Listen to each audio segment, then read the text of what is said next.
Hello guys, so we're going to start now. Thanks a lot for coming. It's glad to see many of you here and with the interest for this event. So we have an amazing line of speakers today, and we're going to focus on the brain today, and we're going to explain to you why the brain is important, what we can do with artificial intelligence. It doesn't matter which background you come from or what do you do, but we hope that this set of talks can really inspire you on what the brain is, explain what's the role of artificial intelligence in the brain, and you will hear about the speakers. We have some amazing talks going on. So to start, I'm going to explain you very briefly of what the brain is, what artificial intelligence has anything to do with the brain, and then we jump into more details in certain aspects with the next speakers that we have. So just to start, so to motivate the problem, the brain has 100 billions of neurons, right? And they're all interconnected. So each one of them has 10,000 connections to others, right? So just imagine the mesh that is inside of brain, right? Connecting different neurons with different parts of the brain. And I think, for me, I think that's amazing. And the way I see it is, for me, is kind of like a city, like a big city that we want to investigate. And all the people that is inside the city are like people that is doing their jobs or anything like that. And we're trying to investigate, as neuroscientists and as an engineers, we're trying to investigate what's going on inside the brain, right? So that's the whole point. And the reason why we wanted to organize this festival is because we also want to explain you what's the role of artificial intelligence in neuroscience. So, in summary, what neuroscience wants to investigate is to discover what brings emotions to you, how feelings arise, how do you think, right? Every single task that you did today, from the time that you wake up until you came here, right, was instructions from your brain, right? So we want to understand how that happens and what are the computation aspects, the computational aspects that happen in the brain for that to happen. For example, this picture that you can see here is a picture from the Boston Marathon. I took them on Sunday last week. And for me, I think the marathon is one of the most amazing things that somebody can do, because you really need to feel motivated to really prepare for something like that, right? So I think that's something that the brain has a certain ability. We can create abilities in the brain, for example, to run a marathon, and that's something very special that we can do, right? But it's not an easy task as well. And this is a picture of my lab. So we're at the Miller Lab at MIT, and I'm going to explain what we do here. But before that, I also want to motivate why neuroscience is important. So we're doing this not only for the sake of knowing how, but also because we want to have some impact with people that is living with certain brain disease, or there is anything that is wrong with their brains, right? So maybe you have somebody in your family, or almost everybody of us at a certain point in our lives, we're going to experience some of these diseases here that affects millions of people around the world, right? So I think that researching the brain is also very important to really make our society better and try to improve our lives, right, when this happens. Because this kind of disease changes the way you are, right? So somebody that lives with somebody with dementia, like the person is not the same, right, as it was before. So I think it's very tragic that something like that happens. And that's also something that motivates me to do this kind of research. And so this affects billions of people around the world, and there is a lot of people, a lot of money that's spent in this kind of research, right? So going back a little bit with the Miller Lab. So this is the building blocks of the things that we do. So as my supervisor, Professor Miller, likes to say, we study the rhythms of the brain.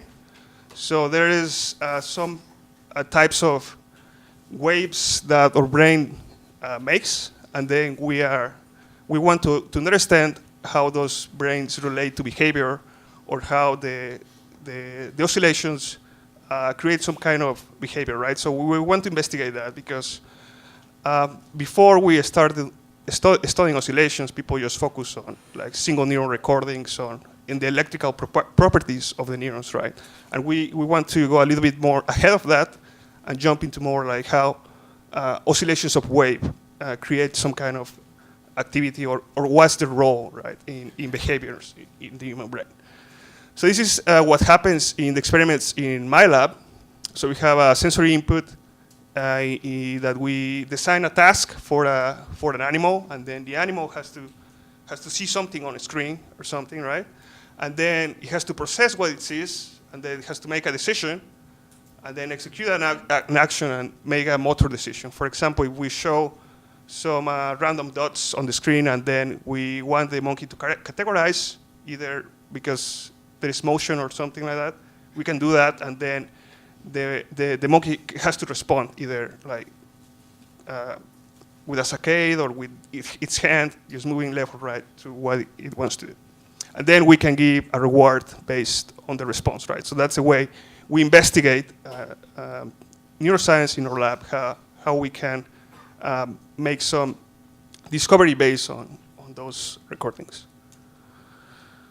So, for example, when I show you before the picture of the marathon that you can see right here, so your brain tried to make some inferences about the picture, right? So maybe you relate with somebody there, or maybe, I don't know, maybe you even know somebody in there, right? So your brain went from here to here, right? So the patterns that you can see here are neurons, and those are like patterns of activity in your brain. So the blue dots that you can see here are activity that the neurons in your brain makes, and this is the type of activity that my lab records, right? And then what we want to do is to go from here and try to see how much information we can recover, right? And the reason why we want to do that is because we want to understand how the brain goes from here, how your eyes perceive the image, and then how it comes up with something like this, right? With the neural activations in your brain. And we want to know how this process goes from here to here, and then how much information from this image in this activity, right, and recover it back. So that's we see it as a principle of understanding the algorithm that your brain goes from the image to try to process it into a memory or relate it to something, right? So that's basically what we're trying to do in neuroscience. So more specifically for my research is that all these signals that I showed you before, so something that I use artificial intelligence for, is that I go from all these recordings that we have from neurons around the brain, and then I can come up with some transformation with artificial intelligence to other type of signals that can tell me a little bit more information of what's going on in the brain, right? So if I want to differentiate these two signals, for example, if you just plot these two signals without the colors, right, they almost look entirely the same, but they're from two brain regions. These kind of transformations can help you to understand more the transformations that each area can come with. So that's the reason of how we can use artificial intelligence for. So going a little bit further into that, so we're very fortunate to be at MIT because here is where artificial intelligence was born, actually. So it was in 1966 with the Summer Vision Project. The two people that you can see here is Minsky, Papert, two of the greatest scientists that we have had at MIT, and they kick off this project in 1966, right? So I think that just looking back at the progress that we have made, right? So it's not even 50. It's not more than 100 years, or they're just a couple of years back since we had this discovery, right? And when we came up with artificial intelligence, so I think this is an amazing time to live because now we're seeing all these explosion in systems, and it's just amazing the progress that we have seen. And the years to come, I think there is going to be more progress. And I also want to explain to you what's the reality behind all these systems before you believe anything that other people have to say, because there's also a lot of hype and things that are not real. So I also want to get that point with you and explain the truth behind these systems. So just very briefly, what artificial intelligence is nowadays is software to automate things. So if you want to understand what it is in a few words, it's just automation. Don't worry about killing machines or anything like that. It's just, as of today, is software that we use to be able to understand data, right? Going back to neuroscience is, for example, neuroscience data, right? But the most widely used systems are for image recognition, also for speech understanding, in medicine, and also for scientific research. For example, this data set that you can see here is a very famous data set that we use in machine learning to test all algorithms. People go to conferences and see how much accuracy they get or anything that they want to show with this data set, but it's very simple. So what this data set does is it has handwritten digits. So people just wrote like 5, 6, 1, 0, 2, 3. And then somebody else labeled these images, right? And then your system has to be able to predict if the handwritten image is actually the number that it was supposed to be. So that's how you measure if you are doing it right or wrong. And more simplistic, more simply put, this is the way it works, right? So we have the input the data, and then we have the model, and then the hypothesis that we want to test, and then at the end we can evaluate the model if we do the right thing, right? So here we have, our hypothesis here is, I think this number is 5, and then the evaluation will tell us, okay, it's 5, then the prediction is right? So this is artificial intelligence, very simply put, right? So there is no brain here, and it's a set of rules, right, that we're trying to make in order to understand some complex pattern in the data, right? Because it's not as easy as you might think as well, because a handwritten digit can be, shifted or depending on how the people write. So it's also a challenging problem, right? But these systems learn from data, right? So we put data into the systems, and then we can create rules based on the data, and then we can evaluate the model based on that. So I wanted to show this video because it's very instructional. Have anybody heard of AlphaGo? Can you raise your hand if you have heard of AlphaGo? Okay, so for those that don't know what AlphaGo is based on the game of Go, but just imagine that it's like chess, another form of chess, right? And we had these great scientists and engineers at DeepMind, which is a company in London, and they developed a very impressive system that can play very impressive games on this game of Go, which is very complex. And I wanted to show you this video that explains one of the moves that the system made against the world champion. And you will see the reaction of the commentators there.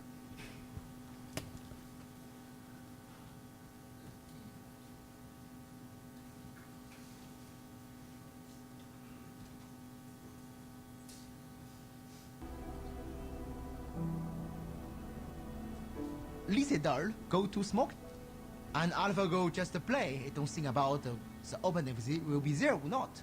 So Ajab sees AlphaGo plays the move 37, and Ajab puts the stone in the board. Okay, just give me a second, guys.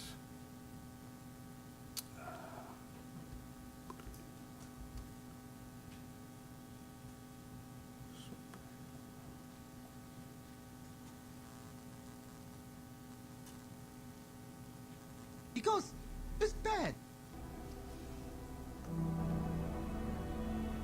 Lise Dahl go to smoke, and AlphaGo just play. Don't think about the opponent will be 0 or not. So Ajab sees AlphaGo plays the move 37, and Ajab puts the stone in the board. 와, 정말 생각지도 못한. Value. That's a very surprising move. I thought it was a mistake. When I see this move, for me it's just a big shock. What? Normally human will never play this one because it's bad. It's just bad. We don't know why. It's bad. But it's a little bit high. Yeah. It's fifth line. Normally you don't make a shoulder hit on the fifth line. So coming on top of a fourth line stone is really unusual. Yeah, that's an exciting move. I think we've seen an original move here. That's the kind of move that you play Go for. Hey, Interesting stuff. this fifth line shoulder hit is I wasn't expecting that. I don't really know if it's a good or bad move at this point. the professional commentators almost unanimously said that not a single human player would have chosen move 37. So I actually had to poke around in AlphaGo to see what AlphaGo thought. And AlphaGo actually agreed with that assessment. AlphaGo said there was a 1 in 10,000 probability that move 37 would have been played by a human player. So it knew that this was an extremely unlikely move. It went beyond its human guide and it came up with something new and creative and different. I am very much watching the game through these commentators. That's the way it works. So when they're confused, I'm certainly confused. At the same time, I'm latching on to the fact that they are confused, right? That is an interesting moment. When everyone else is confused, who's not confused, right? Besides the machine. I want to see Lee Sedol when he sees this move.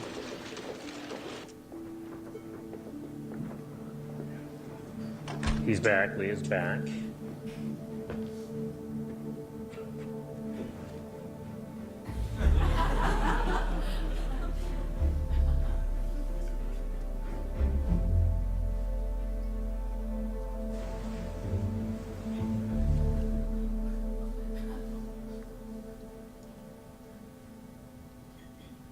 알파고는 기실은 뭐 확률적 계산을 하고 그냥 이기기 위한 그런 머신에 불과하다고 생각을 했었는데 그 수를 보는 순간 아니구나. 충분히 알파고도 창의적이다. 정말 아름답고 바둑의 그런 아름다움을 잘 표현한 수고 굉장히 창의적인 수였다. Normally he think about 1-2 minutes, no more. But this time, he think more than 12 minutes.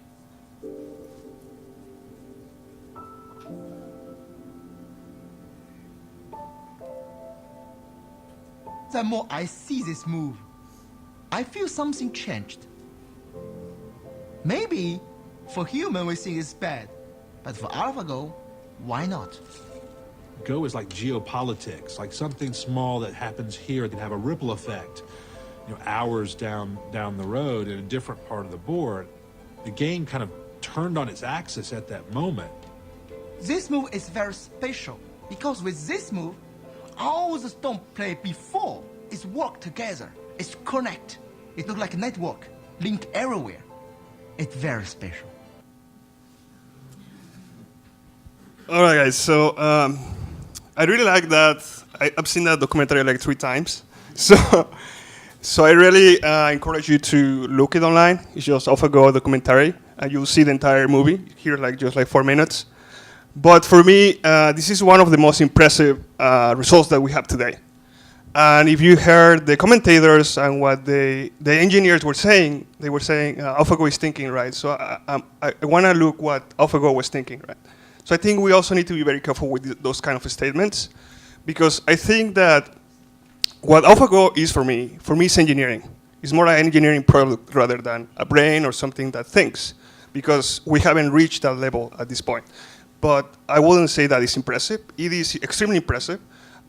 Coming something for a move like that you just saw, I think that is not an easy feat to do. And so there are various concepts here that AlphaGo uses, and one of them is reinforcement learning, which is reward-based learning. So what they do with the board is that they let the machine to play versus itself, and then it learns from those mistakes, right? And then also it uses something called artificial neural networks. So what you can see here is, imagine that the input we have the board, and then those combinations of nodes may change in the data, and then we can optimize according to some objective that we have, right? So some of our speakers are going to speak a little bit more about that, so we can go into detail of what's happening here with them a little bit later. So, what I show you today, and the video that you saw right now, is something called narrow AI. So what this means is that the system that you just saw that is playing Go, it can only play Go, right? If we give the system to solve another task, even like a very simple task, like a summation task, it will have a problem to solve that. Because those kind of systems are very specialized for a specific task. And those are the ones that are more deployed today. In Amazon or Facebook, those are like very narrow AI systems. And people are trying to expand those systems to learn all the tasks. And those problems have been proven to be very, very difficult today. So when a system can solve several tasks, for example, a machine that can play video games and also at the same time do image recognition, do other tasks that we as humans do, they call it general artificial intelligence, right? And that is something that several of the major research labs in the world in AI are working on actively. But people say that we're decades away, people say that we're years away, so it's very difficult to say if we are going to be able to reach that, because we might need something like the brain to solve this kind of task, right? So coming back to the neuroscience blocks that I showed you before, that what we do in our lab, that we go from the sensory input, then we have the motor output. What instead of doing this with our brain, what if we do it with a neural network, right? So what you saw before with AlphaGo, the example of AlphaGo, is that at the beginning we have the board of Go, and then it goes into some system that does some combination of the input data, and then somehow it optimizes over time the error, and then we have some certain output, right? So why don't we do that, right? And that's something that we have done here at Brain and Cognitive Science as well. There is Jim DiCaro's lab, which is looking at how these neural networks that you saw here and that are used in AlphaGo, how similar are they with the visual system, right? So this part of the brain that you can see here is the visual system.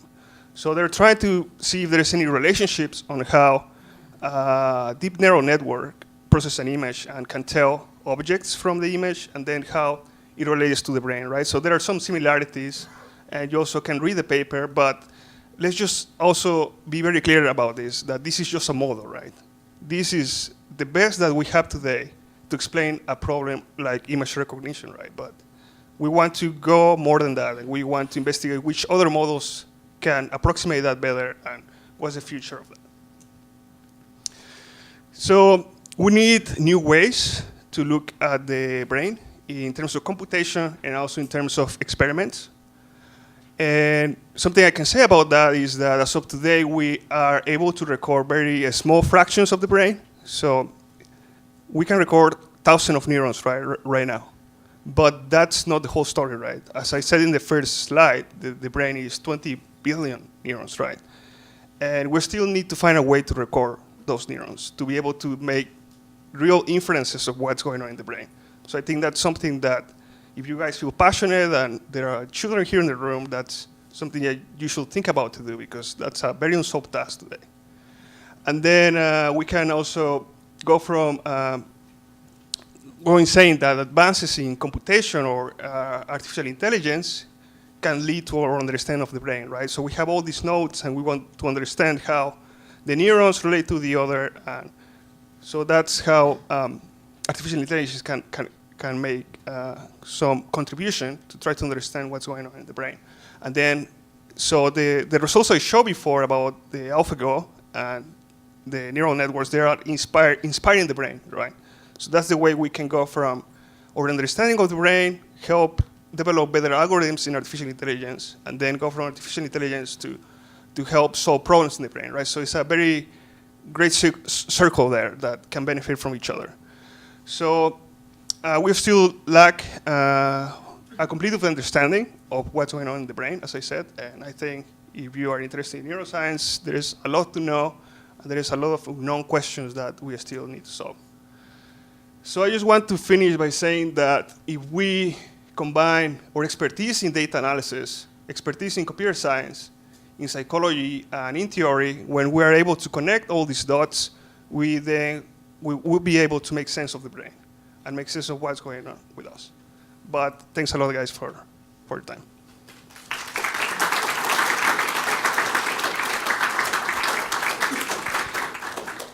We have some minutes for some questions, so if anybody has any questions so far. Yes. Not you? But do you think artificial intelligence is a misleading term? I think some news outlets in. What is the question? The question is that if some people is misleading in neuroscience, or if there is misinformation in artificial intelligence, I or think that, no, I'm asking, do you Yeah. think the term artificial intelligence is misleading? is misleading. The term artificial intelligence. Sorry. Is the term artificial Yeah. intelligence misleading? I think it's a great question. Probably when you think about that way, it probably is, as of today. Because the systems are not as intelligent as we might think they are. I mean, for somebody that is outside the field, but the reason why it's called that way is because they want to encompass all these different areas of machine learning into a single term. But as I said, we're working towards AI, and AI is still not solved as of today. Yes? In a neural network, we tend to have these convolutional or pooling layers, and then over somewhere else we have these dense layers. As you understand the brain better, or maybe you already have, are there ideas of a different kind of layer that come from the study of the brain? In some sense, Hinton sort of ported the human brain into machines, and have you found something else that we need to port? If that makes any sense. That's the question. Yeah, that's a very good question. So, well, just to repeat the question is the layers of the deep neural networks, are they going to evolve, or how they're going to change, or is that how is that going to approximate better the brain, right? Yes, yes, yes. So have you found some new layer that type it? Yeah, so I think that's a good question because right now there are some modifications of the original layers, but to solve machine learning problems, right? So people in the machine learning field, they are changing the architecture in order for them to find a better way to solve a problem, right? It's more like an engineering objective, right? Yes, but mostly they've been getting it deeper. They haven't really changed it so much. In fact, they're trying to reduce the variety down to a fairly small set, I think. Or maybe I'm wrong. Yeah, so there is, sometimes they say that the deeper it goes, the better it is for some problems, right? But it's not always the case because as you increase the layers, the complexity of the problem starts increasing more, right? So the data goes into more transformations, right? So it gets more complex. So sometimes it's not the best way to go forward that way. Yeah. What kind of biometrics or sensors are you using to capture the brain information, signals? Yeah, that's a good question. So the best technology that we have today is called neuropixels. And it can capture, just one probe can capture around 750 neurons at the same time. So we can put several probes of them around the brain, right? And we can multiply that by 10 or anything like that, right? So that's the best that we have today. And that's for the rodent mouse. We still need to expand that to more complex brain, sorry. But yeah, that's the limit that we have today. But as I said, there is a lot of improvement there on how we can innovate recordings in the brain. Yeah. The last one, sorry. Yeah. So one of the reasons that the cortex is so appealing for doing these sorts of experiments is that the neurons are very highly organized, and we know the function of them pretty well, like the mapping is pretty well understood. But a lot of the processing happens in deeper layers of the brain as well as non-central nervous system neurons. So how do you think we can capture some of those more, let's say, disorganized or not so well mapped neuronal functions in an AI system? Yeah, that's a good question as well. So what had happened before is in neuroscience, the first hypothesis that were made is that certain areas were responsible for certain things, right? Even the image that I show about the visual system here, right? So everybody agrees that this is the way the visual system works, right? So those are the areas that are involved to solve a visual problem, right? But as I said, we have a limitation in terms of the recordings that we have in the brain, right? So as we are advancing our research and our capabilities to record it of more areas, right, we're starting to see a clearer picture. And the clearer picture that we have as of today is that the brain is actually very distributed. So when you are thinking about something, it's not only that an area is taking care of that, but maybe the entire brain is also contributing somehow into that, right? So I think that what you're saying can be solved when we are able to record more in the brain to see really what's going on. I'll talk to you later, but thanks a lot, guys.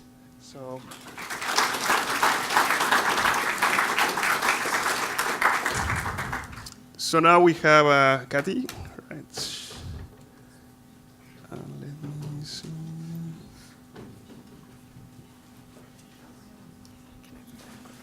Oh, yeah.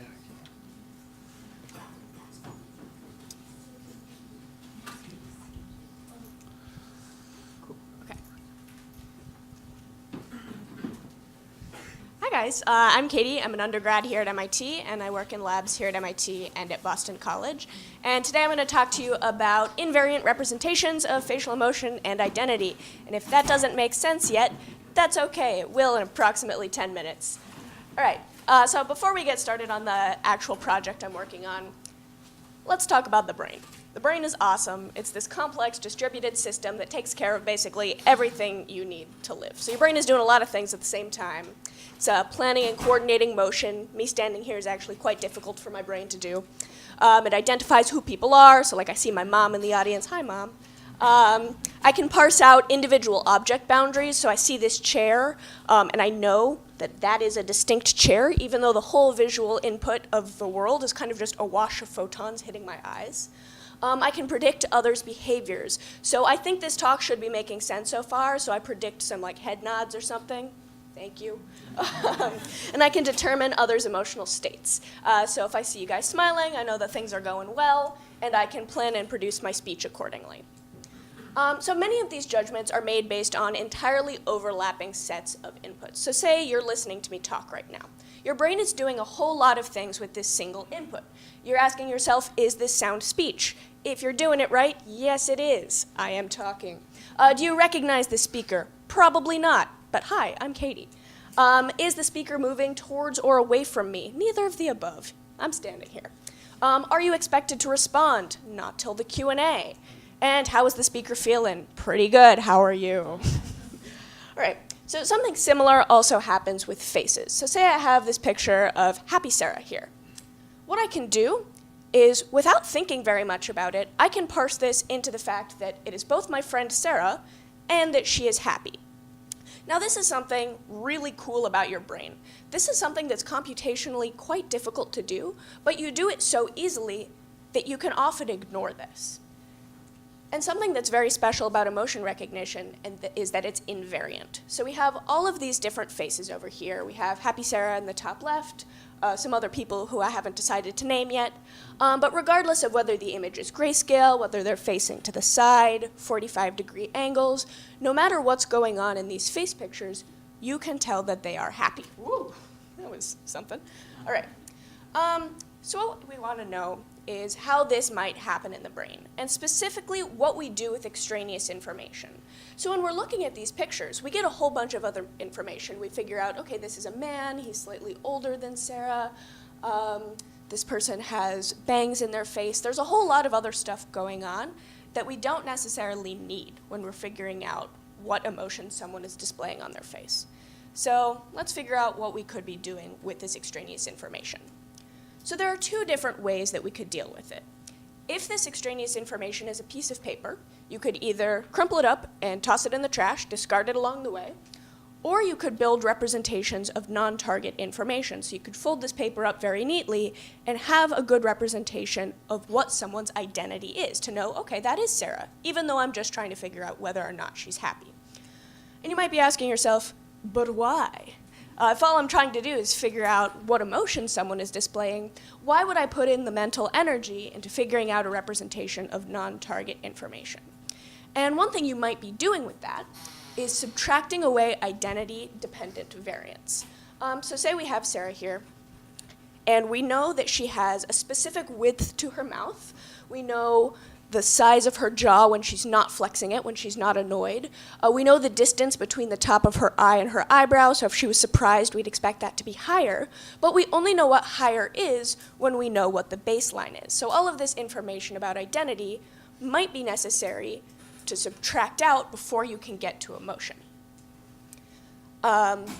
So we have our discard model, where we just throw stuff out. And this is what it would look like with regard to faces. So we would start with our picture of Happy Sarah. Our representation of emotion would grow across cortical hierarchy. So we'd end up with a very strong representation of Happy Sarah, or just happy, just happiness. But our representation of the fact that this is Sarah would slowly disappear in the brain regions that are specialized for emotion. Now we have our origami model where we build representations of non-target information, and what this would look like in faces is this. We would see both our representations of emotion growing and our representations of who this person is. So what do neuroscientists currently think? So we currently think that for emotion and identity, we have two trash type models. Not bad models, just that they're doing the discarding. So on the right here, we have fusiform facial area, which is responsible for figuring out who this person is, so we know it's Sarah. But all the other information is being thrown out into FFA's trash can. Then on your left, yes, my left too. On the left here, we have superior temporal sulcus, which is keeping information about emotion, happiness, but throwing away the rest of the irrelevant information.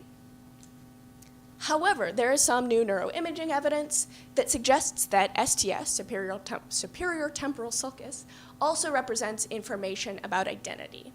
So this might lend us some evidence for our origami type model. So let's see what we can learn from neural net models. This is where I come in. And we want to see whether neural net models come up with representation math that looks more like the trash bin model or the origami model. So what can we do with neural networks? So what we can do is we can take pictures of faces, put them through a whole bunch of nonlinear math. If that doesn't make sense, that's okay. You can ask me more about it later. And at the end, we can parse out, okay, we've decided this person is happy. And we can do that for all kinds of different faces. This is something I'm going to be talking about a lot. This last layer, where you go from the internal representations of the net to getting an actual output out, this is called a linear layer, and it's the least complicated type of layer in the net. Basically what it does is you have some large number of nodes here, and you want to get to a size 7 vector. So 7 vectors, the size 7 is from the fact that we're trying to distinguish between 7 different emotions. So what we get out of this linear layer is probability that this person is happy, sad, surprised, disgusted, angry, and 2 other emotions I can't remember right now, but will show up on later slides. And it does not have nonlinear math going on, which is why it's a linear layer. So what would model 2, our origami model, look like in a neural net? So we would see in early layers of the net, we would say very weak representations of both identity and emotion. But as we get later on in this net that's trained to identify just emotion, we might also see representations of identity grow along the way as well. So do the results look like that? Can I get a drum roll? It's weak, but okay. Well, we don't know yet. We have to build our model. So let's get into what that looks like. So I use what's called a dense net. It was first proposed a couple years ago. That paper has been cited about 3,000 times. It's one of the most popular image recognition nets. So what we have is we have our picture of a bunch of faces over there on the left. It goes through an initial convolutional layer. We got a question about convolutional layers earlier. Basically what they're responsible for is maintaining spatial relationships in images. So there are certain kinds of machine learning data sets where you don't need to remember like where a feature showed up in the original input, but with images you do. I can talk more about that later if you'd like. We have 3 dense layers. Now each dense layer looks something like this. So we have these 3-dimensional blocks.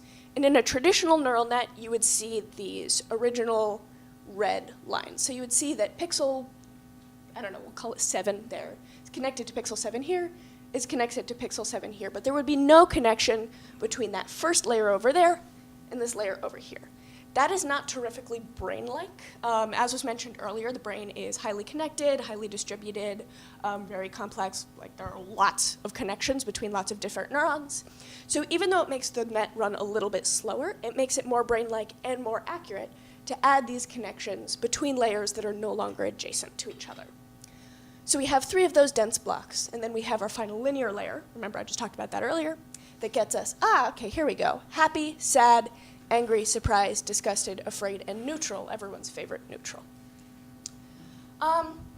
So remember, I created this net so we could figure out what's going on with representations of emotion and identity. How do we even figure out what's going on inside the net with regard to those representations?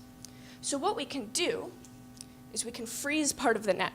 So now conv1, dense 2, dense 3, they are no longer capable of learning everything. They are frozen in this state where everything they have learned has been related to emotion and has been for the sole purpose of giving us information about what emotion a face is displaying. Now this red layer here, this linear layer, can still be trained. So when we feed it a new data set of emotion displaying faces, we can retrain this last layer and see how accurately it performs. If we want to see what's going on in the second dense layer, so if we want to see what representations have built up, not including this last dense layer, what we can do is we can simply remove it from the net, connect our last linear layer to dense 2, retrain that really quickly, and then see how this looks. We can do this again for dense 1, for convolutional layer 1, and you might be wondering, what happened to identity? I thought we were dealing with that too. So it turns out it's actually relatively easy to transfer this process to identity. So what we can do is we can freeze this net that was trained on emotion and then retrain this last layer on all of the different identities in our data set. And based on how it performs at different levels, we can see how much information about identity was encoded even though this net was just trained on emotion. So let's take a look at some of our results for emotion. So we have, at different parts in the net, accuracy on emotion, and you can see that even in the initial convolutional layer, this net is performing above chance, which means there are some low-level properties of the image that can give you information about emotion. That's to be expected. We're okay with that. But the thing that's really interesting is that you can see how sharply these representations grow. And by dense 3, we have somewhere around 95% accuracy on emotion classification, which is cool. The really interesting result is what happens with identity. Look at what happens with identity. As opposed to the trash can model, we're seeing something that looks a lot more like the origami model. We see that these representations of identity, over the course of the net, do grow, and the net gets more accurate at predicting someone's identity, even though it was trained on emotion. The result I find the most interesting here is the jump between dense layer 1 and dense layer 2. So we see that in our original emotion net, we see that convolutional 1 and dense layer 1 perform at about the same level.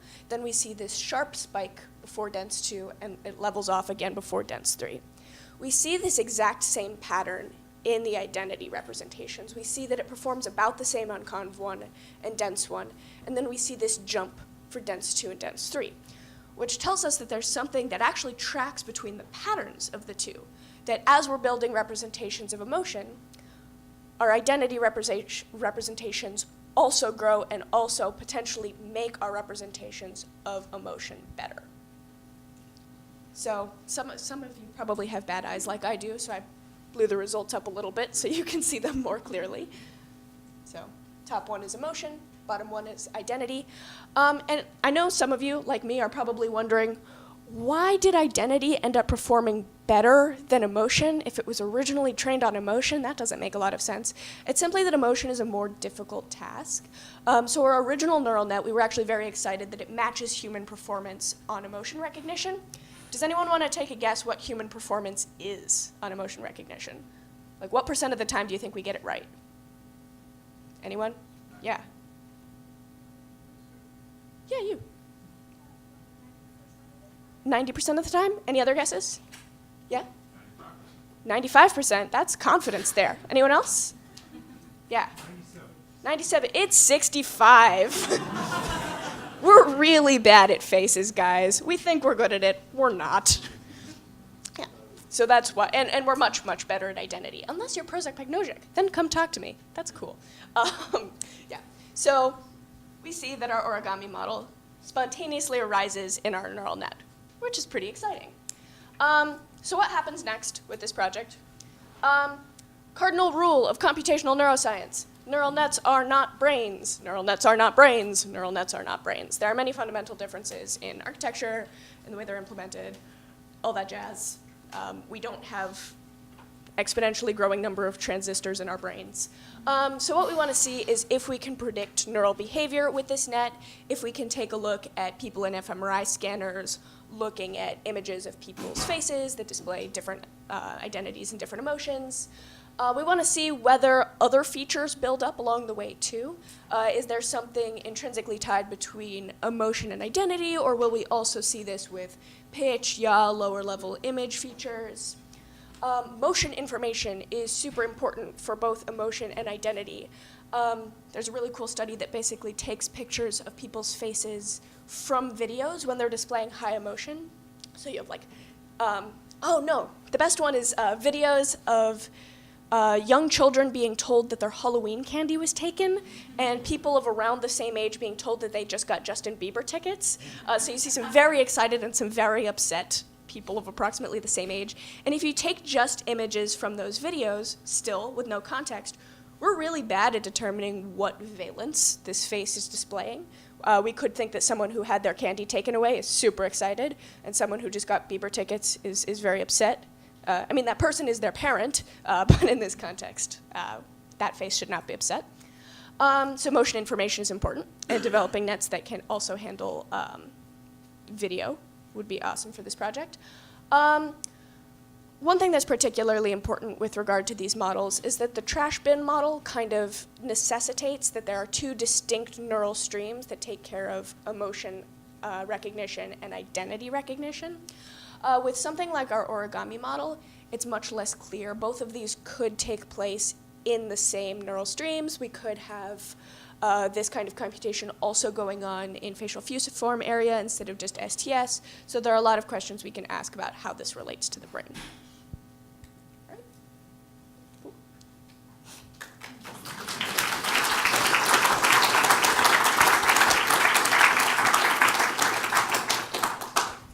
Do you guys have any questions? Hi. Hello.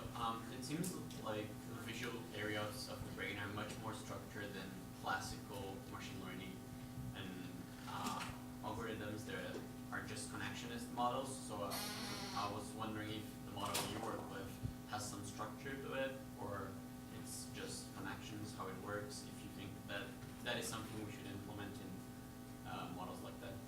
Yeah, so let's go back here. Oh, I can take a look here. So the main form of structure that we have in this net is within our dense layers. Actually, this one is better. So we have a lot of internal connections built up within each individual dense layer, and then they're kind of broken up by another linear transformation layer before we go into dense 2, dense 3. So that gives us kind of 3 distinct pockets where different things might be going on. I agree that it's not as canonically structured as visual areas. That would be something that would be an interesting thing to look into going forward, but for now these perform at human levels and allow us to ask interesting questions about invariance. So, yeah. Would the facial recognition kind of get better if you were to look at the face? Like, if it was someone that you knew, would you be able to recognize them easier? Would your brain be able to just do that? Yeah, so we're better at recognizing faces that we're familiar with. And that's something that is an interesting challenge for general artificial intelligence, which Omar talked about earlier. So this neural net is kind of naive to whether it's seen a face before. So some kind of software that could recognize faces it had seen before better would be something that would be in the domain of general artificial intelligence that we're not super great at yet. So thank you, that's a great question. So you, I think, alluded to this toward the end of your talk in terms of the video possibilities or capabilities. It seems like your models are mostly built off of still images of faces, and just wondering how much, or if there's enough model resources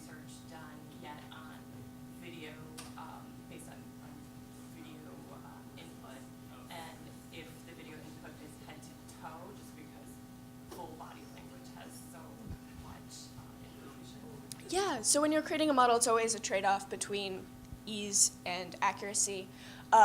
So it would be super interesting to take a look at this with head-to-toe videos. That makes organizing your net a lot more difficult. So the thing that's very easy about images and why image recognition is one of the places where neural nets are particularly good is that an image is a matrix of inputs. So each pixel is a different value. You just have this matrix that you can put in and use traditional machine learning architectures on. Dealing with videos, particularly in a brain-like way, is difficult. So some people have been working on using like motion optical flow streams versus like what's actually going on in still image type streams, but it raises a lot more questions for what your architecture needs to look like. So yes, people are working on that. I am not. I think it's very cool though. Yeah. If you recognize someone you really knew very well, would it be easier to recognize motion on their face? That's an interesting one. So this is like not Science Katie answer, this is just me speculating answer. I think so, particularly when you think about subtracting away individual variants. So if you know someone very well, you know what their face normally looks like, it's easier to subtract away that identity-based information to figure out what emotion is going on there. So, yeah. Pardon? Which one is that? Let me just go real slowly and tell me when. Oh, that's too far back. Let's see.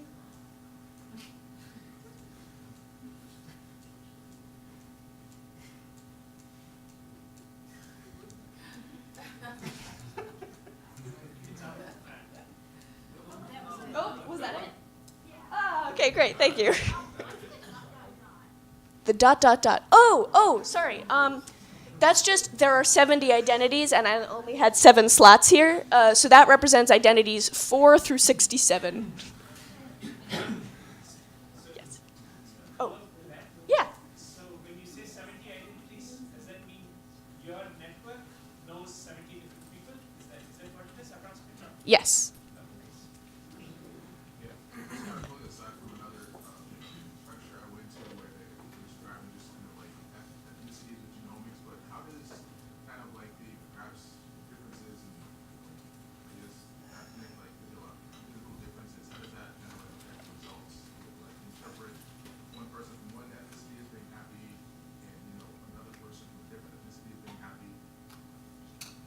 Yeah, that's a super interesting question. And you will notice that unfortunately, my net is trained on exclusively white people, which is not great, because that is the image database I have access to.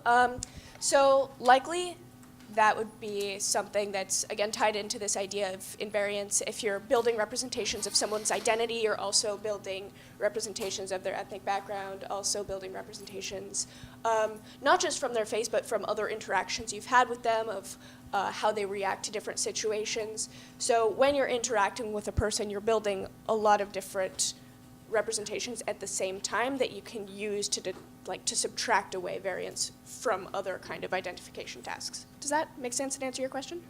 Cool. Hello. Just one more, guys, please. Oh, okay. Then you. So your neural net is really good at recognizing emotion. Why are we so terrible? Like, what are the theories of like how our, because then it seems like you're not actually representing real well like what happens if this is recognizing 95% and we're only 65%. Oh, so this does not represent, sorry. So it represents 65% on the data sets where humans performed at 65%. So this data set is where we have actors in front of a screen, well lit, intentionally displaying a particular emotion, which necessarily makes the task easier because they were told, hey, look as happy as possible. But when you use more naturalistic images, we perform poorly there. Are there theories about why we're so terrible? Why? How the brain processes that? Humans are complicated. That's kind of the best I've got for you. Right. I think I'm out of time, but thank you guys. All right. Thank you, Katie.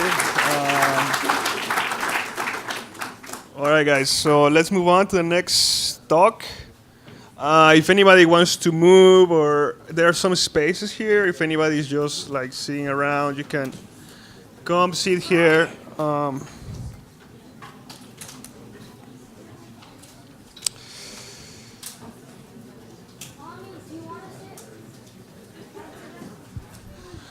right, guys. So now we have Andre Bastos from my lab, from the Miller lab, and he's going to talk about how does the brain make a prediction about the world.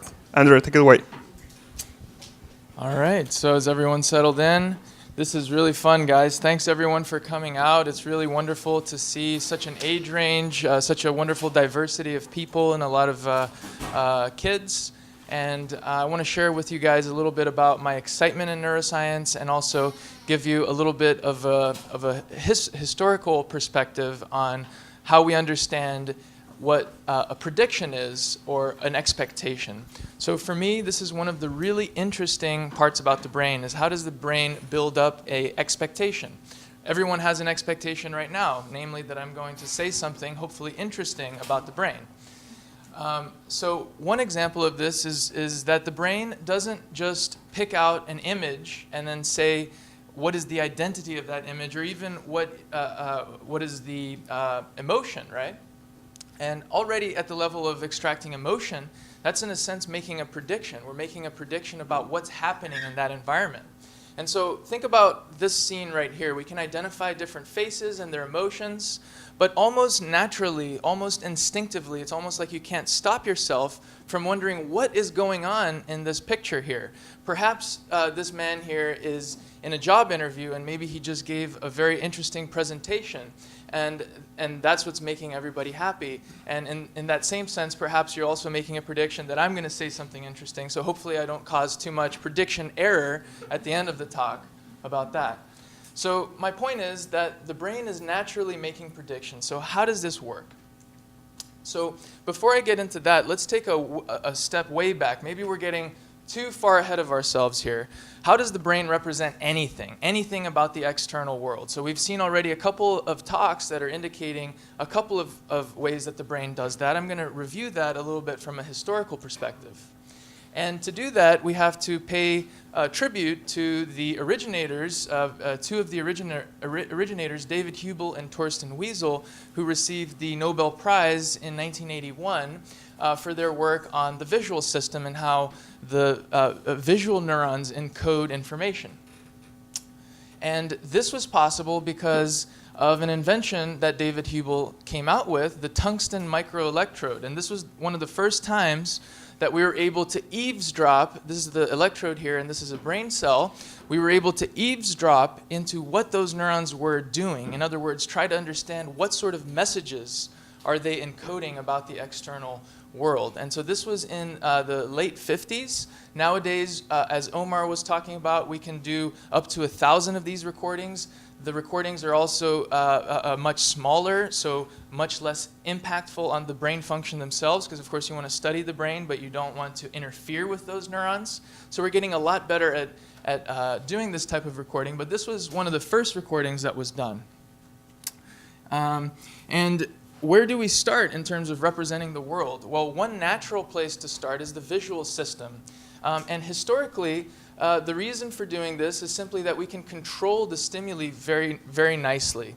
So we can actually present different things to the eye, and then record from with a microelectrode in the visual cortex and try to see what are neurons doing, how are they encoding those different images. And so here is the visual system of the brain. Information goes into the retina, and then it has one stop right in the middle of the brain in a place called the thalamus, which is really interesting because it sort of controls whether or not sensory responses come up to the brain. So you can imagine that that might be really useful in sleep, that you can turn off, in a sense, sensory responses from coming up into the cortex and have more internal activity, right?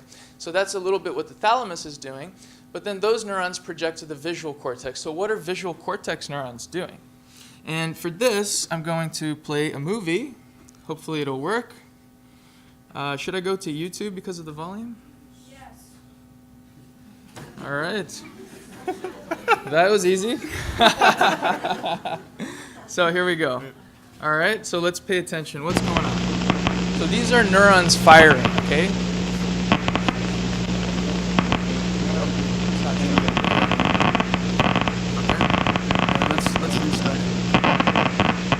right.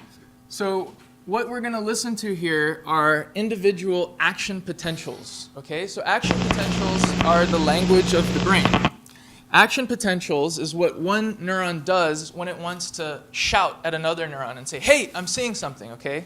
And now the question is, what are these action potentials doing and how is it potentially encoding information about what's out there in the world, okay? So here we go. So this is the experimenter presenting a stimulus.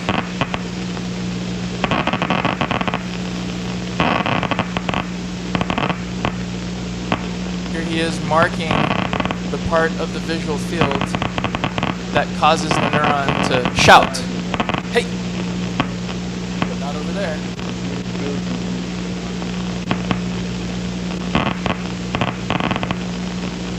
And not over there.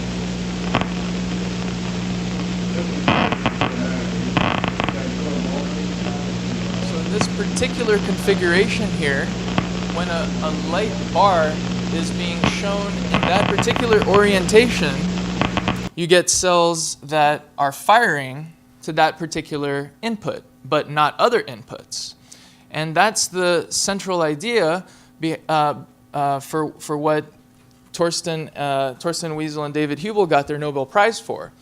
And so what they said is that in the earlier part of the brain, the part that turns off when you're asleep, the thalamus, you have neurons that look like this. Each neuron only responds to a little disc in the visual field. But in the part of the brain that they were recording from, you only get a response to these oriented bar stimuli, right? And so what they proposed is a receptive field model. And a receptive field model states that according to the inputs that this particular cell gets, that's going to determine that the cell is going to prefer stimuli in that part of the visual field and at that orientation. And so these neurons are a little bit simpler. They project to this neuron in the cortex, the neuron that was being recorded from, and now that neuron only responds in this orientation. And of course, other neurons are going to respond in other parts of the field and at other orientations. And together, that's going to create a tiling of the entire visual field, and therefore is going to transfer information that's coming into our retina into this neural code of cells in visual cortex that are firing away at different locations, according to what input we're seeing, right? And this receptive field model, turns out, can explain quite a lot about other senses as well. So here's an experiment where scientists are recording from the brain, in this case of a monkey, and we're stimulating this part of the arm, and neurons in that, this particular neuron really likes it when that part of the arm is stimulated. In other words, it fires action potentials, those little bursts of activity that we were just hearing, tack, tack, tack, tack, tack, tack, tack. It fires now only in response to touch in this particular part of the body. But touching in other parts of the body doesn't cause it to fire very much at all.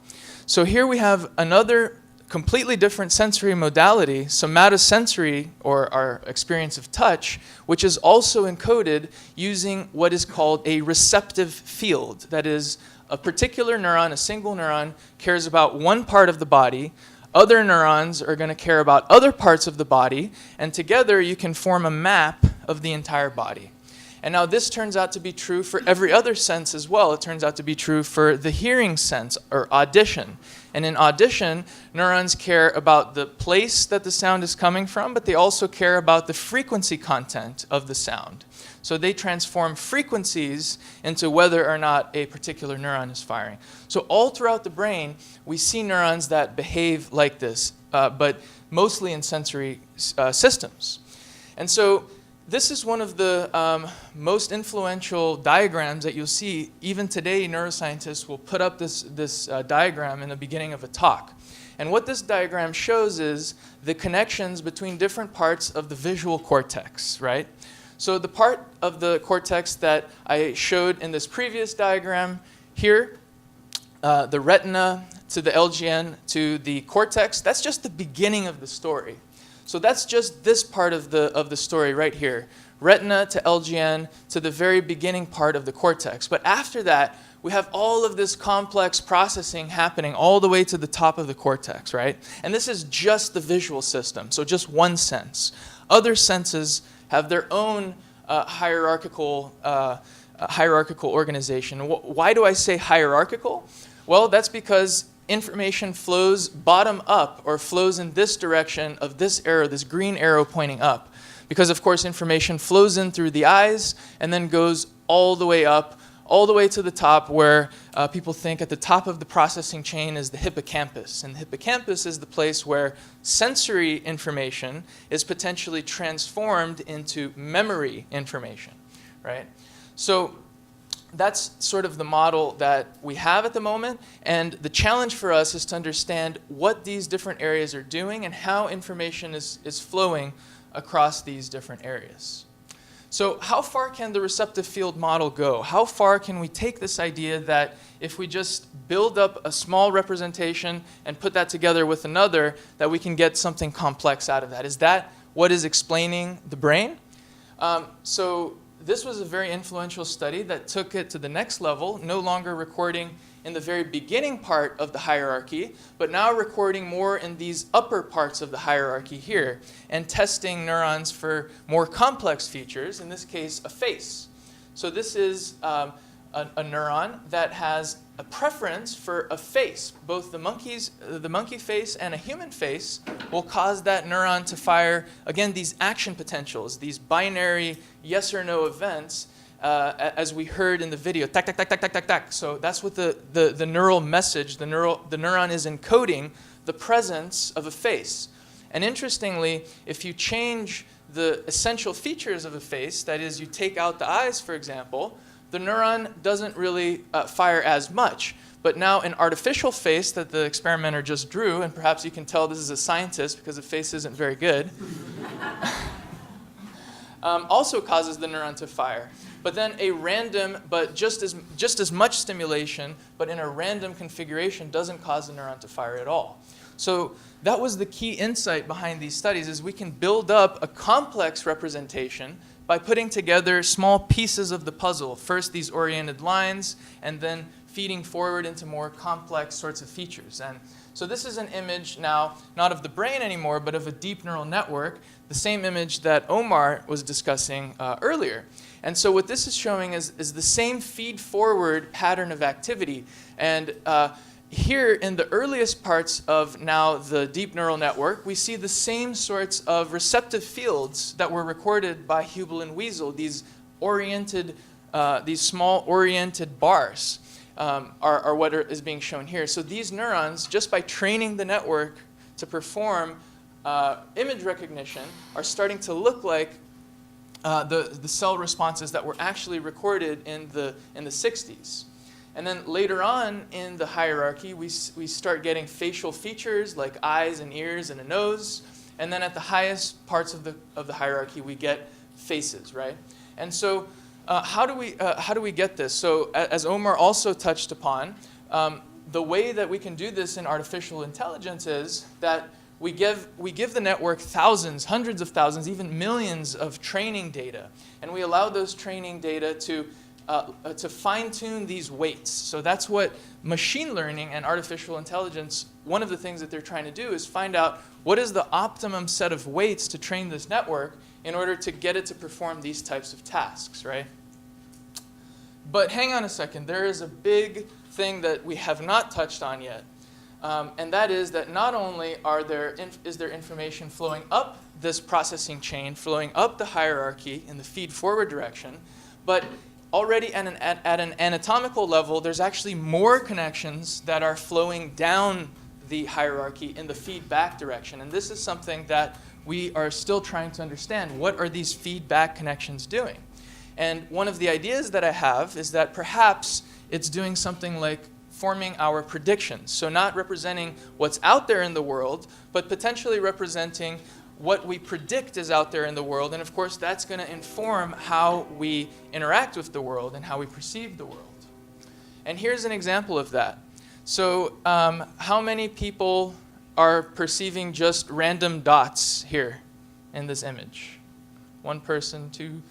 So put your hand up if you see a actual object, something that is well defined, okay? So a few people, don't say what it is. Some people still see just the random dots, correct? So put your hand up if you still see random dots. Okay. So quite some people, maybe they don't want to admit who they are, but that's okay. So I'll point out here that there is a Dalmatian. So this is the dog. He's taking a little sip of water. The front paws and the hind paws are here, right? So there's a Dalmatian. So now the people that don't see it, you guys see it now, right? You can say no. Okay, so let's try again. So this is the ear right here. This is the snout, and the body of the dog is right here. Is it popping out now? This is the leg here, another leg. Where's his tail? The tail is not actually very easy to see, but it would be back here. So still no? Still no? Oh, now you see it. Okay, good. So if you don't see it, we can go back and go back to it later. But the point is, now that I've given you an expectation, most of the people that weren't seeing it are now seeing it, right? And the problem for these deep neural networks is that when you were seeing it and when you weren't seeing it, that's the same stimulus. There's the same stimulus that's going into the network, either in an artificial neural network or into the brain, right? But your expectation is actually making a difference, is actually allowing you to make sense of that noisy input and form a percept or a perception of that, right? So here's another example that demonstrates that the feed-forward picture is not the full picture of the brain. And it's a famous illusion called the Knieza triangle. And in the Knieza triangle, what we have is these Pac-Man figure that are pointed in a particular orientation such that you can't help but perceive the presence of a triangle. And again, we see that there's a clear edge to this triangle here in places where there's no sensory information, right? So there's nothing feeding forward into the brain. So how is a deep neural network that's getting nothing at that particular location going to then output the fact that you see a triangle, right?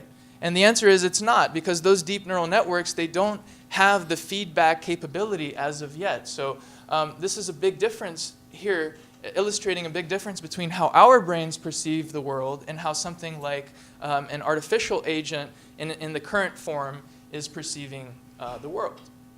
So there has to be something going on with feedback, because things that are not there in the world are causing us to have a sensory experience. So what could be going on there?